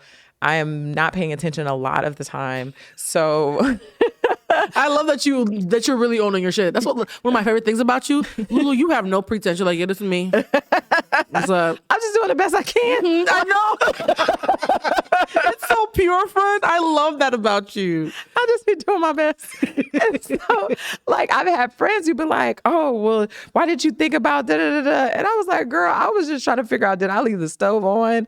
Is there enough sunflower seed butter in my refrigerator? Yeah, you need a patient man. Yes. Like, so I need somebody, and because he and I have been friends for so long, I think he knows that about he saw me. all of that already, so he knew what he was walking into. He did know Do you that. believe that the whole being friends first thing works? Because for me, when I've tried that, it's just end up being fuck buddies. Like, I'm so sorry. I'm oversharing today.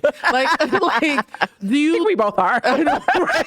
What is in this kombucha? What brand is this? I got this from Postmates. What do you get for ordering your groceries? No, like, do you think that being friends works? Because for me, I think it sounds nice. Yeah. To use my friend Bridget's term. Bridget's always like, sounds nice. Yeah. At my big age, I don't need to be your friends for 5 years to figure out, like, look, do you like me? Let's go on a date. Who was that guy who just married a friend? He got divorced from his wife. Blair Underwood. Blair Underwood. Married his best friend of 41 years. Oh my God. After being married for 27 years. After gaslighting his wife, probably. I'm happy you brought that up because I really want to talk to somebody about that when it happened. I'm on two minds. I was listening to one podcast. I like to listen to different podcasts. I want to make sure that I'm never in a silo with people who only agree with me. That's good because a lot of people do not do that.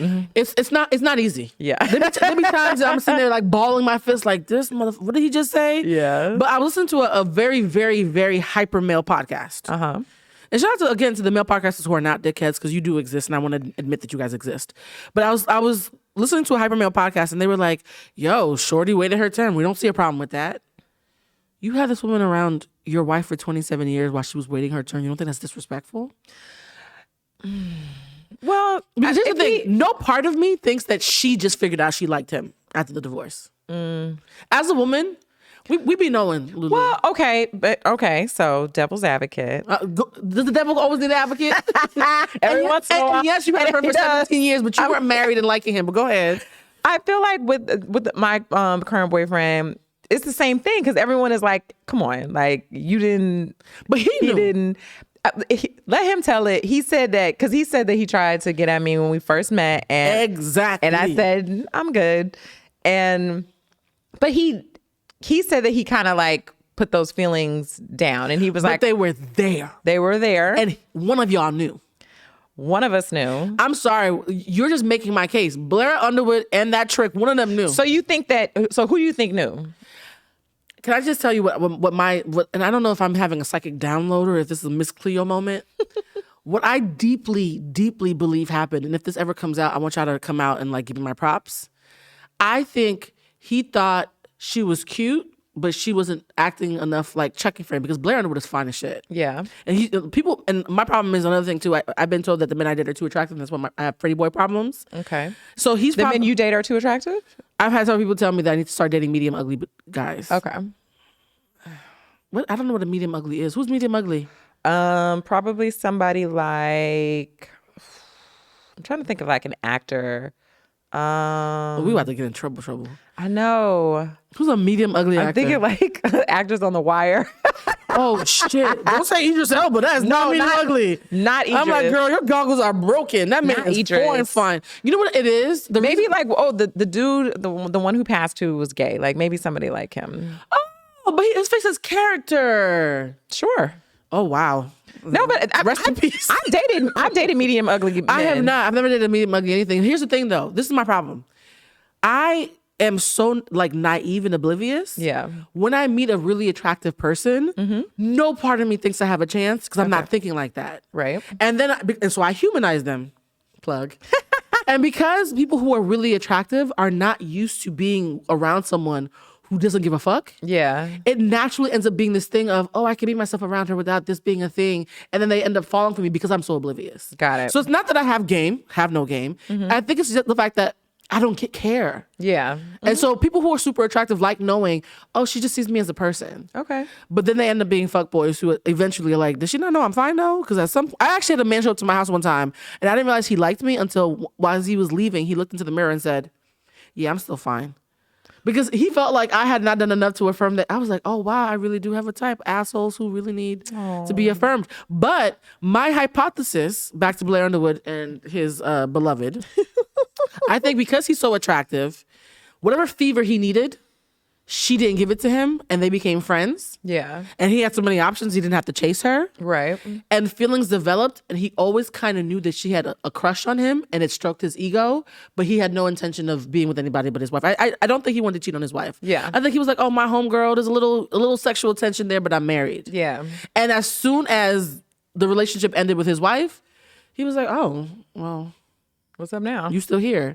But I do think that he always knew that she had a feeling and he was tickled by it. Okay. A lot of people, let's be honest, we like having people around us who like us, whether we like them back or not. You heard the story. 5 years I wasted this lady's time. Yeah. Yeah. So I think he knew, but is it wrong? If you were the wife, would you be upset that the lady who came to dinner every Sunday ended up being your replacement?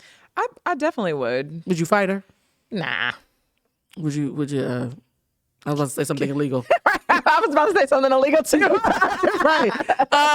Let's cut this one. We're not gonna cut it. Let's leave it in. It's fine. I do think that if somebody does hit her, though, I mean, I hope she can 'cause, fight. Like, it's like, that's my husband. Like, I think that's 27 years. Yeah, like, because I would feel like, yo, like, how long is this? You know, like, y'all been having a little ying around the house, and I've been trying to be cool about it because you claim this is your homegirl. That's it, and you want to trust the man that you love and the man that you're with. You want to, and you want him to be able to be friends with the people who he claims to be friends with, and not put restrictions or guardrails around that. And then you feel like, damn, like I was cool with this, and the whole time you were. But here's the thing, though. This brings me to my definition of cheating. Okay. I have a very simple definition of cheating, and I'm learning that it's actually pretty popular. I thought I was special. What is your definition of cheating? I think like anything that you wouldn't want your significant other to know about. Yeah, so apparently we all think the same thing. My definition of cheating is if you wouldn't say it or do it in front of me, yeah, you know it's foul. Yeah. Like if you would feel a way that I was in the room, then we got a problem. I think based on that definition, he probably cheated emotionally. I think there was probably a shorthand and an intimacy that they had was probably more intoxicating than sex. Yeah, absolutely. Because I'm sure he's tons of texts.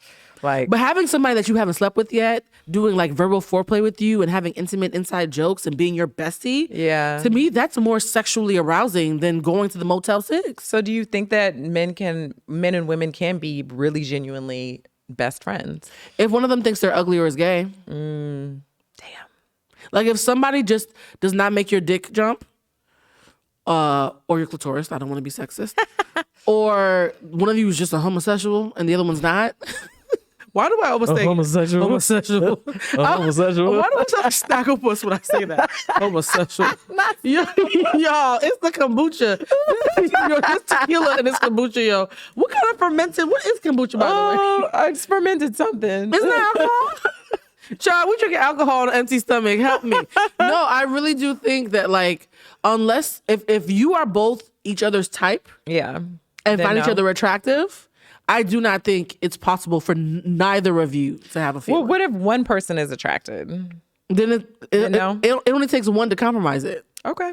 It takes two people to have sex, but it only takes one person for this to be a little bit more complicated in a friendship. Okay. Because if I like you and you don't like me, even if we never do anything, it's complicated now. Well, so how about this? What if you have a friend, a male friend, and maybe one of you are attracted, but you like don't talk to him all the time? You know what I mean? Like you have male friends. That's like, layaway dick. Yeah, but I'm just saying, That's layaway dick. but are you supposed to like cut that friendship off? Like even though you don't really see each other, like maybe you see each other every like 4 years. I love that you asked this question because in my last relationship, this was a sticking point. Mm-hmm. When I'm dating someone seriously, yeah, I don't have anybody around me who wants to fuck me. Okay. It's that simple. Because that means that you can't be all in to support the relationship because you already have a conflict of interest. Okay. So if I'm having a bad day and I vent to you, what's going to happen? You're going to have more salt. Everything you say is going to be in some way biased by the fact that you like me. Yeah. That's not a real friendship. A real friendship is if I get married tomorrow, would you be happy for me? Yeah. And if you feel away, that's not just a friendship. That's an asterisk. That's a complication. Now, I'm not saying you can't be friends with people who like you, but once you're in a serious relationship, it feels inappropriate to me to have people around you that you know would want next if your husband fucked up. Okay. You're saying with marriage or like with boyfriends? Too? Serious. Okay. Well, I think we're at the age now, once you hit your 30s, you know if you're trying to do this long term or not with somebody. You're like, oh, he cute for now versus, oh, I can see myself getting property with him. And to me, marriage is all I don't even know if it, I don't know. Like if you say 30, but I think that you still 30s. Yeah, 30s, but I feel like you need 30s. To see people like in different seasons and like all that kind of stuff. But like, you know what you don't like faster though? Yeah, that's true. That is true. Things that took me 3 years in my 20s. 3 weeks? Yeah. And not because I'm rushing, but because I'm like, oh, I've done this 17 times. Yeah. So you could recognize like the red flags. The last person who acted like this, I know exactly how it ended in the last 3 years of my life. Let's skip that part. So this brings me to a clip that I actually sent to our producer. Sebastian, do you have the clip that I queued up? It's a video, and I made it a point not to send it to you, Lulu, because I wanted to get your fresh take. Lord. A couple that had been together for, I think, 31 years was talking about the moment at the 20-year mark where they almost got divorced. Okay. Now, can we hear it? Will we be able to hear it too? Or how do you get to year 20 and want to call it quits? And that was initiated by you. It's interesting because in today's day and age, 80 to 85% of divorces are initiated by women. It's interesting that you wanted to do that 31 years ago. So what did you face 31 years ago where you said, I'm done? She faced my complacency. Like, this is cool. I don't need to work anymore at loving her. I don't want to work. I don't need to work anymore at making her feel important. I don't need to work anymore at making her feel respected. I don't, she has desires and visions and dreams, but I don't have to be concerned about that because she's there every day. And so it reached the perfect storm. And when she finally just said, I've had enough. See, you have to understand that we change. And so she had studied in Europe, studied in Paris, France, and so she's now, okay, I've been exposed to some things, and I got some things I want to make happen. Oh, girl, don't worry about that. It kept on moving, and pretty soon it got to a place like, you're not hearing me, you're not paying any attention to me, and I'm unfulfilled, I'm unappreciated, I'm disrespected. So let me get out of this. And so that's what happens. It happens at different times in marriages. Yeah. That clip struck me because we talk big and bad, but 20 years Yeah, is a long-term investment. is. If you were in a relationship for 20 years and your partner was doing the things that he outlined, was complacent, like, I already got Lulu, I ain't got to do nothing to keep her. It's been 20 and she ain't going nowhere. She old now. Do you think, be honest, that you would have the audacity, the courage, the whatever to walk away? Yes. Oh, wow. You didn't even hesitate. Yeah. And why do you think that? Because your parents have been together for a long time. Yeah, they've been together. How old is my sister?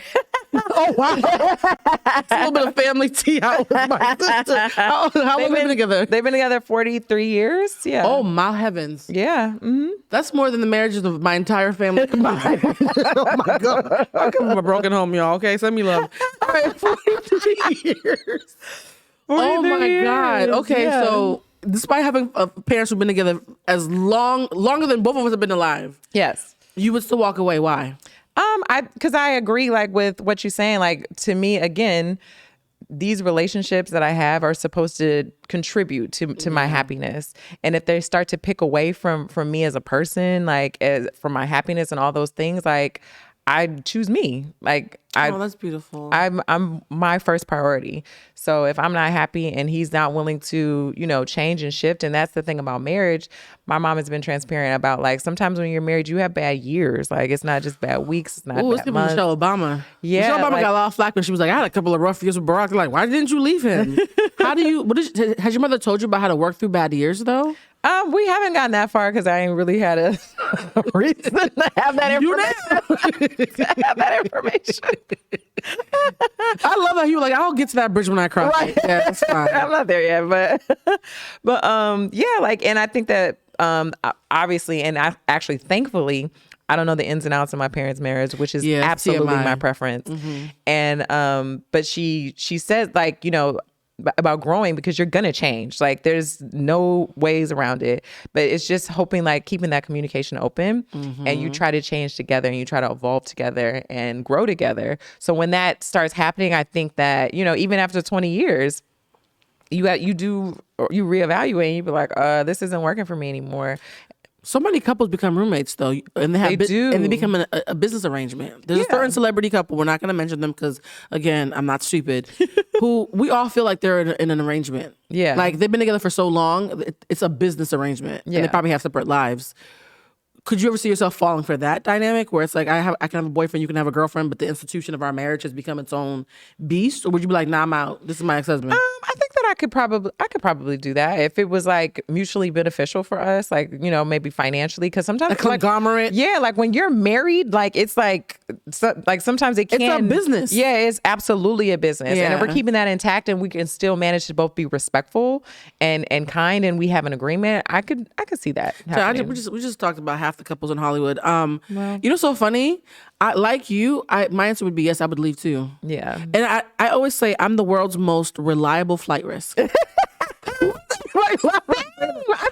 I love I'm such a reliable He made me hit my flight risk. mouth on the mic because I like spoke to me so much. If you treat me right, Yeah. I got you. Yeah. If you don't, I'm a flight risk. I am out and here. and either you tell me what it is. Right? I'm very like, and so for me, it's like I don't have the ability to dishonor myself, but for so long before I'm like, yeah, this is not gonna work for me. Yeah. And I'm not gonna feel bad because I've been in several relationships, not just sexual relationships, but even friendships and jobs. Yeah. Where they intertwined me in them. People are like, oh, Blue's the head of X, Y, and Z. We can't even turn on the computers without her. Or Blue's the friend who always does our trips. Like they make me such a vertebrae, like a backbone of the dynamic. Yeah. They're like, no matter how bad we treat her, she's not gonna leave. Yo, I will risk it all. I will flip this table with the food on it. Fuck y'all, I am out. Like, ask my friend. I was literally hanging out with a friend and recently, and something happened I didn't like. I was like, yeah, I'm gonna skip this part of the trip. Yeah. Y'all can go without me. She was like, but this is your favorite part. Yeah, it was. I don't want to go no more. Like, when I tell you there's nothing on this planet that I will not say fuck it to if it's not working for me. Yeah. And it's not because I'm selfish. It's because why prolong the suffering? Yeah. Like, why? Life's too short. It really is. It really freaking is. Yeah. Now, my thing is, though, about the business arrangement, that's where it gets stuck. If my partner was being, I almost said the B word. We're not supposed to call anybody that, but men get very angry. I'm going to just say, if my partner was acting like a bitch, male or female, because technically it could be whatever, right? Can. If my partner was being a bitch and acting like an asshole, Yeah. fuck the business too. I'm out.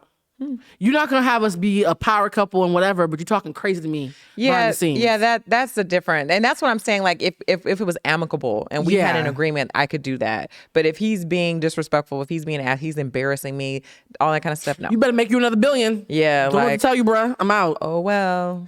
Are we reckless? La la la. Wait, reliable flight risks. Is that the name? That's the name of the episode. Yeah, that reliable really is. flight risk. Reliable flight First risk. of all, do you know that all our mutual friends are gonna be like, when the hell did Blue and Lulu decide to do a podcast together? They're gonna be like, how the fuck? They're gonna be like, Yo, what is in that kombucha? right. What brand is this? Do we need a sponsorship? We might need a sponsorship. Oh, Next time we have a tequila for real, because this dry January is. girl, I thought that we were gonna get twisted. I wanted to. When you First of told me all, it was January, I this was is why like, when you make plans, God laughs, right? I thought we were gonna get fucked up and you were gonna pretend that you were single. Now you in a relationship drinking kombucha. I don't know what the fuck. what the hell? That's why I was like, let's just make it one episode because, like, forget the itinerary. We just gonna raw dog it. That's not what raw dog means. I be using. It's so funny. My friend was like, "Blue, why do you use like sexual innuendo casually so much?" And I was like, "I think it's because in college I was a phone sex operator." Oh, fun. I love that. That's your reaction. I'm like, "Oh, Jezebel." I paid for so much of my college education with phone sex. That's great. That I think, why is it? Yeah. I think it's become a thing now where because I had a financial incentive to find sexual wordplay for money. Yeah. It's my brain It's now. built into it now. Now, here's the thing that's wild. My podcast with Jason Lee and Damage, they broke it to me on air that makes me a sex worker, a former sex worker. So? No, here's the thing. I thought I was a sex worker ally. I didn't think I was one. But you're actually a sex. So here's the question. Is phone sex worker? I say yes. Why? Because you're talking about sex and getting somebody off as a result. But I'm in my PJs and my fuzzy slippers at my house. That's okay. It's sex work for real? It don't take much for these niggas. So my question is, I mean, it doesn't take much. How about the strippers? Are strippers sex workers?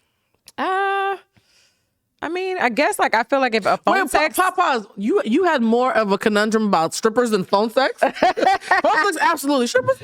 Because they're, I'm sure they're pleasing themselves. They tell the guys not to please themselves in the strip club, so Right. it's frowned upon. But I'm sure it still happens. So I mean, I don't know.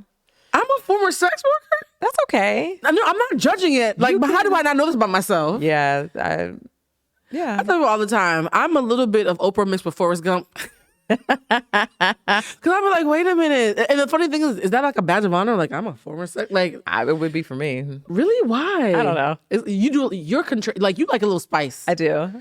Here's the thing with Lulu. I feel like if you and I ever went on vacation, somebody would have to call the police. We didn't need emergency contact. We do. Yeah. They'd be like, so who's going to get them out of jail? We need supervision. What is your sign? Usually we talk Chaperone. about, you're a Capricorn? No, I said we need a chaperone. Oh, chaperone. I was like, you don't give off Capricorn. Cancer.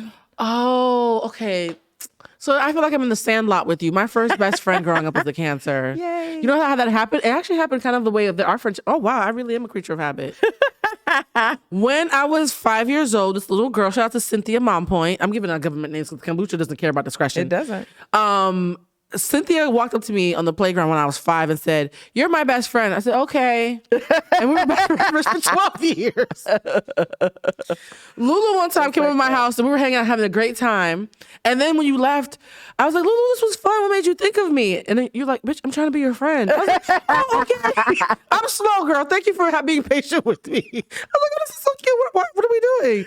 So I really do think I love cancers because cancers are so honest with me about their intention, and I need that. Yeah. The level of clarity, I was like, "Oh, Lulu's my friend. That's so fun." Girl, when I tell you above my head, I was like, "Oh, this is so cute." So I think cancers are probably like great friends for me. Who else is a great friend for me? Geminis and I get in lots of trouble together. Okay. The shits. You leave me in a room with the Gemini, I'm starting a fire somewhere. Like it's What's your sign again? I'm a Taurus. Okay. Okay. Just like Chef Jeff. okay. But here's the thing, your chart matters. Have I ever done your chart before? No. So when we've been to Jeff's party and I've been reading everybody's chart, you were the one who was hiding your phone and not letting me see your chart because everybody in the party be making me read their charts. No. Well, I didn't want to make you feel obligated to do it. I mean, there was a time, I think it was it the one where yeah, I'm not going to say too much because the identifier was too TMI. There was a party where we did like 3 or 4 hours of me doing chart readings. But I was there. You might not have been there. I had eaten edibles. And so I think I was just channeling, and I was like, Yeah. "Yeah, man, the spirits are talking to me, man." And like, and I was like, "Oh my God, you're so deep." I was like, "Yeah," like it was just a lot. Yeah. So what I've learned is not to drink a lot or eat edibles around people that I'm not super cool with. Yeah. Because they will, if I start channeling, people who are not used to that will like take advantage of it. Luckily at Jeff's house, I felt safe, so it was cool. But I one time went to a party where they were asking me for reading so much. My homeboy, David Johns, literally grabbed me and said, "We're going." The Uber's outside. I said, "Why?" He's like, "They're going to suck you dry." Oof. And that's the thing too, right? When you have a gift and you sincerely like helping people, Yeah. you sometimes don't gauge that you're depleting yourself. Which brings me to my next question. I love these segues. Oh, here we go. How do you, in a relationship, and this is a question that I'm going to be asking all my friends in relationships for this year, because I need you bitches to show me your ways. How do you, in a relationship, maintain your autonomy? Because when I go through a breakup, no matter how much I love somebody, I always feel relief because I missed me. You missed you. Yeah, I don't ever keep me in a relationship. Okay. I always feel like I disappear into the relationship and I get me back when we break up. Got it. How do you, and that's one of the habits I'm trying to break. As a Cancer who's supposed to be a nurturer just like me, although Yeah. we're going to look into your chart because there's some ticky boom in there. Ticky You seem a little bit more reckless than the average Cancer. Mitch, there's some Sagittarius. There's some in there that's not just Cancer. Woo. But like, how do you maintain your autonomy when you're a nurturing person in a relationship? You know what? I feel like it takes me so long, like being a Cancer and having that hard shell, it takes so long to get that hard shell out. And a lot of like, I've only had, since I was with this one guy for super, super, super long. And since him, How long is super long? like 10 years. Oh, that's super long. Yeah. I agree. And I was really hurt by that situation. I've been keeping like this shell around my relationships, like even in my current one, in my last one, that I still keep something for myself, like all the time, no matter what. And I kind of feel like it's a little healthy, just like, cause I think it's a little unhealthy to lose yourself in anybody. No, it's 100% unhealthy. It's toxic. Yeah. So I feel like the way to do it, I don't even know. I really don't even have any wise words, honestly. Like I've been lucky to be with men who know that I like to have my own space and have my own friends. Don't give it all away. Is Things. the advice. Yeah. Like just don't give it all away. And I think my mom has said something like that to me because Your mom needs to come on this podcast because she got gems. Look, that don't need to come speak to me because had she showed up, I probably could have saved me a couple. I'd be married right now. So what did your mama say this time? I love her.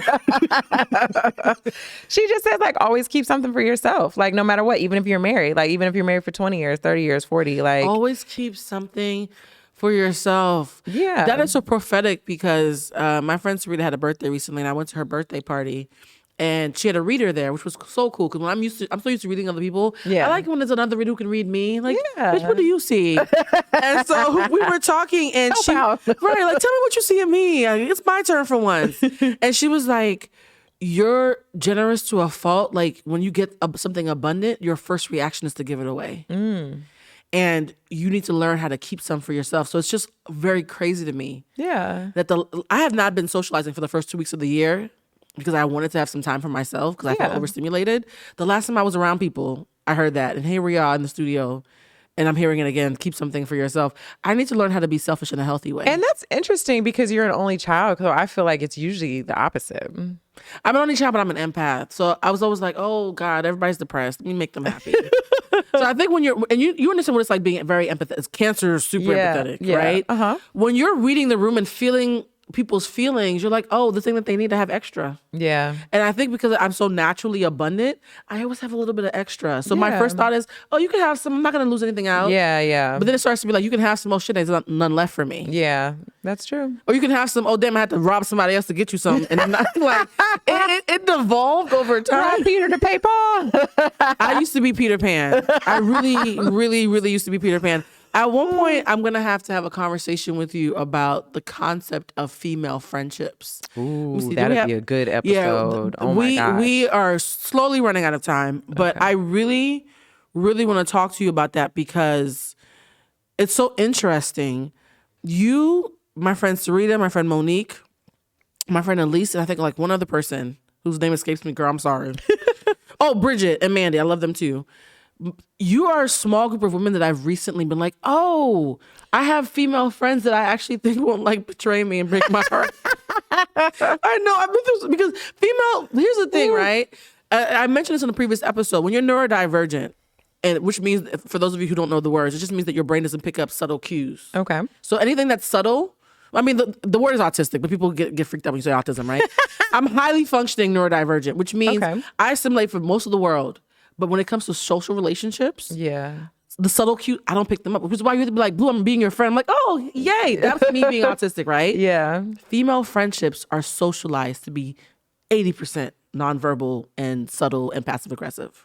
Interesting. So the very thing that I cannot do is what most female friendships that I've witnessed are socialized to do. Whether you're a good person or not, society tells you, well, when you're homegirl, you know what that means? No, I don't. Could she just tell me? And I think the reason that I have so many guy friends is when you're neurodivergent, men are so simple. Yeah. They're so blunt with each other. I don't have to guess with men. So it's not that I prefer men. It's just that they're the only ones who are being blunt with me. Right. Where a homegirl will be like, well, she gave you a look, so we thought you knew what that meant. No, girl. Somebody just tell me what's going on. And so I've always felt insecure, and I'm using that word intentionally, about having female friends. I'm like, fuck, I really love Lulu, but like, if she's subtle, I'm not gonna pick it up and she's gonna get mad at me. So I love that you're so direct with me because that's what I need. Yeah. But you seem like someone with such a big heart, but I've only seen the big heart version of you. Cancers, I've learned. The sweet meat that I get is not what the rest of the world is getting. So for you, what has it been like for you, especially in LA? Uh-huh. As an attractive woman in this town where everybody acts like there's only 3 rich men that you all have to fight for. What has it been like for you making female friendships in LA? That's the question that I want to end with, because we talked about love, we talked about family. Friendship to me is the kind of love that we don't talk about enough. Yeah. So I grew up, and I like to bring this up because I feel like it's important to go with my origin story. But since I played sports for so long, obviously on women's teams, I think that I'm able to have relationships with women who I may not necessarily pick as friends, even if we have a common goal. So with that being said, like, I've dealt with so many different types of women who, again, may not necessarily be my friends. I think it's easier for me to sift through things that I don't like because I recognize like behavior and the way that you act and things like that. And even still, like, women are very difficult to read, and sometimes they treat you like you're in a relationship with them also. And then they're like, you know, giving you the silent treatment or mad because you forgot something, and then, you know, I'd be so confused. I feel like somebody's husband. Like, what did I do now? Yeah, there's so many layers, and I've been in that situation as well. Like, I felt like, or I'm like, well, wait, what did I do? So I think that I feel like I've also been lucky to have like I have a lot of great women friends. I hate saying female. Like, I don't know why like females be doing this. Like, because it's derogatory, but that's a whole other conversation. Males? Yeah. How weird would be like, these males out here. Right. Yeah, it's weird. So I have a lot of great, like, amazing women that I've met in LA, and I don't know, like, if you just watch their behavior and like how they act and how they treat women who they consider friends when they're not around. Oops, sorry. I got so excited I almost threw the camera in the microphone. I was like, girl, that's it. Some of these girls, when I see them talking about their best friend, I'm like, if that's how you talking about your best friend, then what the hell you about to say about me? Exactly. You're right. Watch how they treat other people. That's a good one. And this is a vicious cycle because it goes back to what you were saying about the guys who talk bad about their girlfriends and then they're on vacations. Because like it's just like sometimes I think that women, because like there's nonverbal cues, like when they do get directness, it's almost as it comes off as aggressive. Yep. And like they have a hard time digesting it.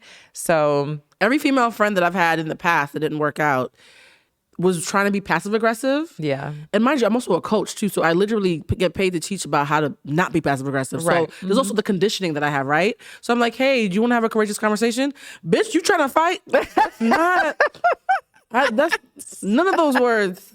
Girl, when I tell you, I be feeling like somebody's husband, so confused. Like, how are we in an How did we get argument? here? How did we get here so quickly? Yeah. And so you're right. I think society does play a part. Because I think at the base, men and women all have feelings and all want to Absolutely. feel loved and safe.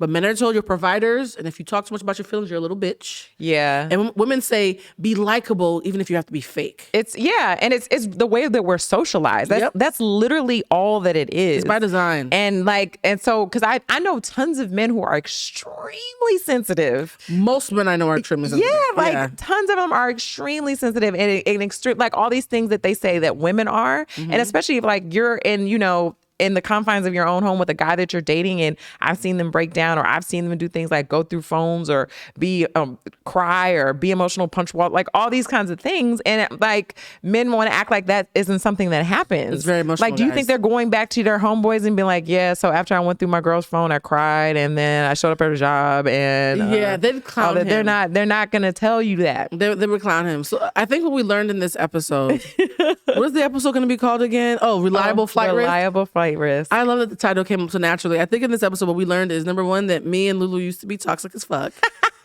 Both of us, girl. You like, you worse than me. Don't do that. Me and Lulu used to be toxic as fuck. I'm actually stepping out on a branch, and instead of chasing down men who don't like me enough, actually, let me not lie. I've never chased down a man. My ego is too big for that. Instead of entertaining. Yeah, or just allowing them to be in your space. My thing is I don't chase, but I do entertain. Instead of entertaining people who don't like me enough, I'm now in a space where I'm opening up to making strong friendships with people who I can trust women friends now. And I'm being more honest at work. I'm being more honest with my colleagues and my family. Yep. And I think that whoever I date next, it'll make sense for him to show up in that environment. Yep. Instead of chasing a person, I'm creating an environment to attract what I need.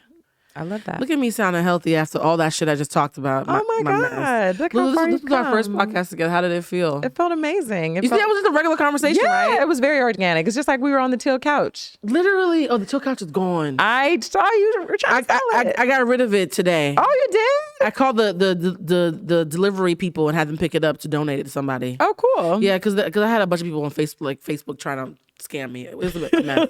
Yo, the teal couch is gone, which is hilarious because when the show first came out 2 years ago, it was called like Come Sit on Our Teal Couch. Yeah. And now we're coming back for season 3 where there's no teal couch.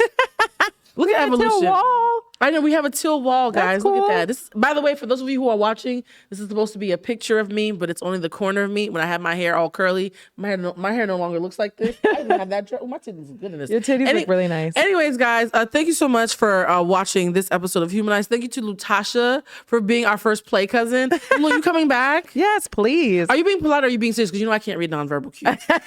We already said I'm direct, so. Yeah.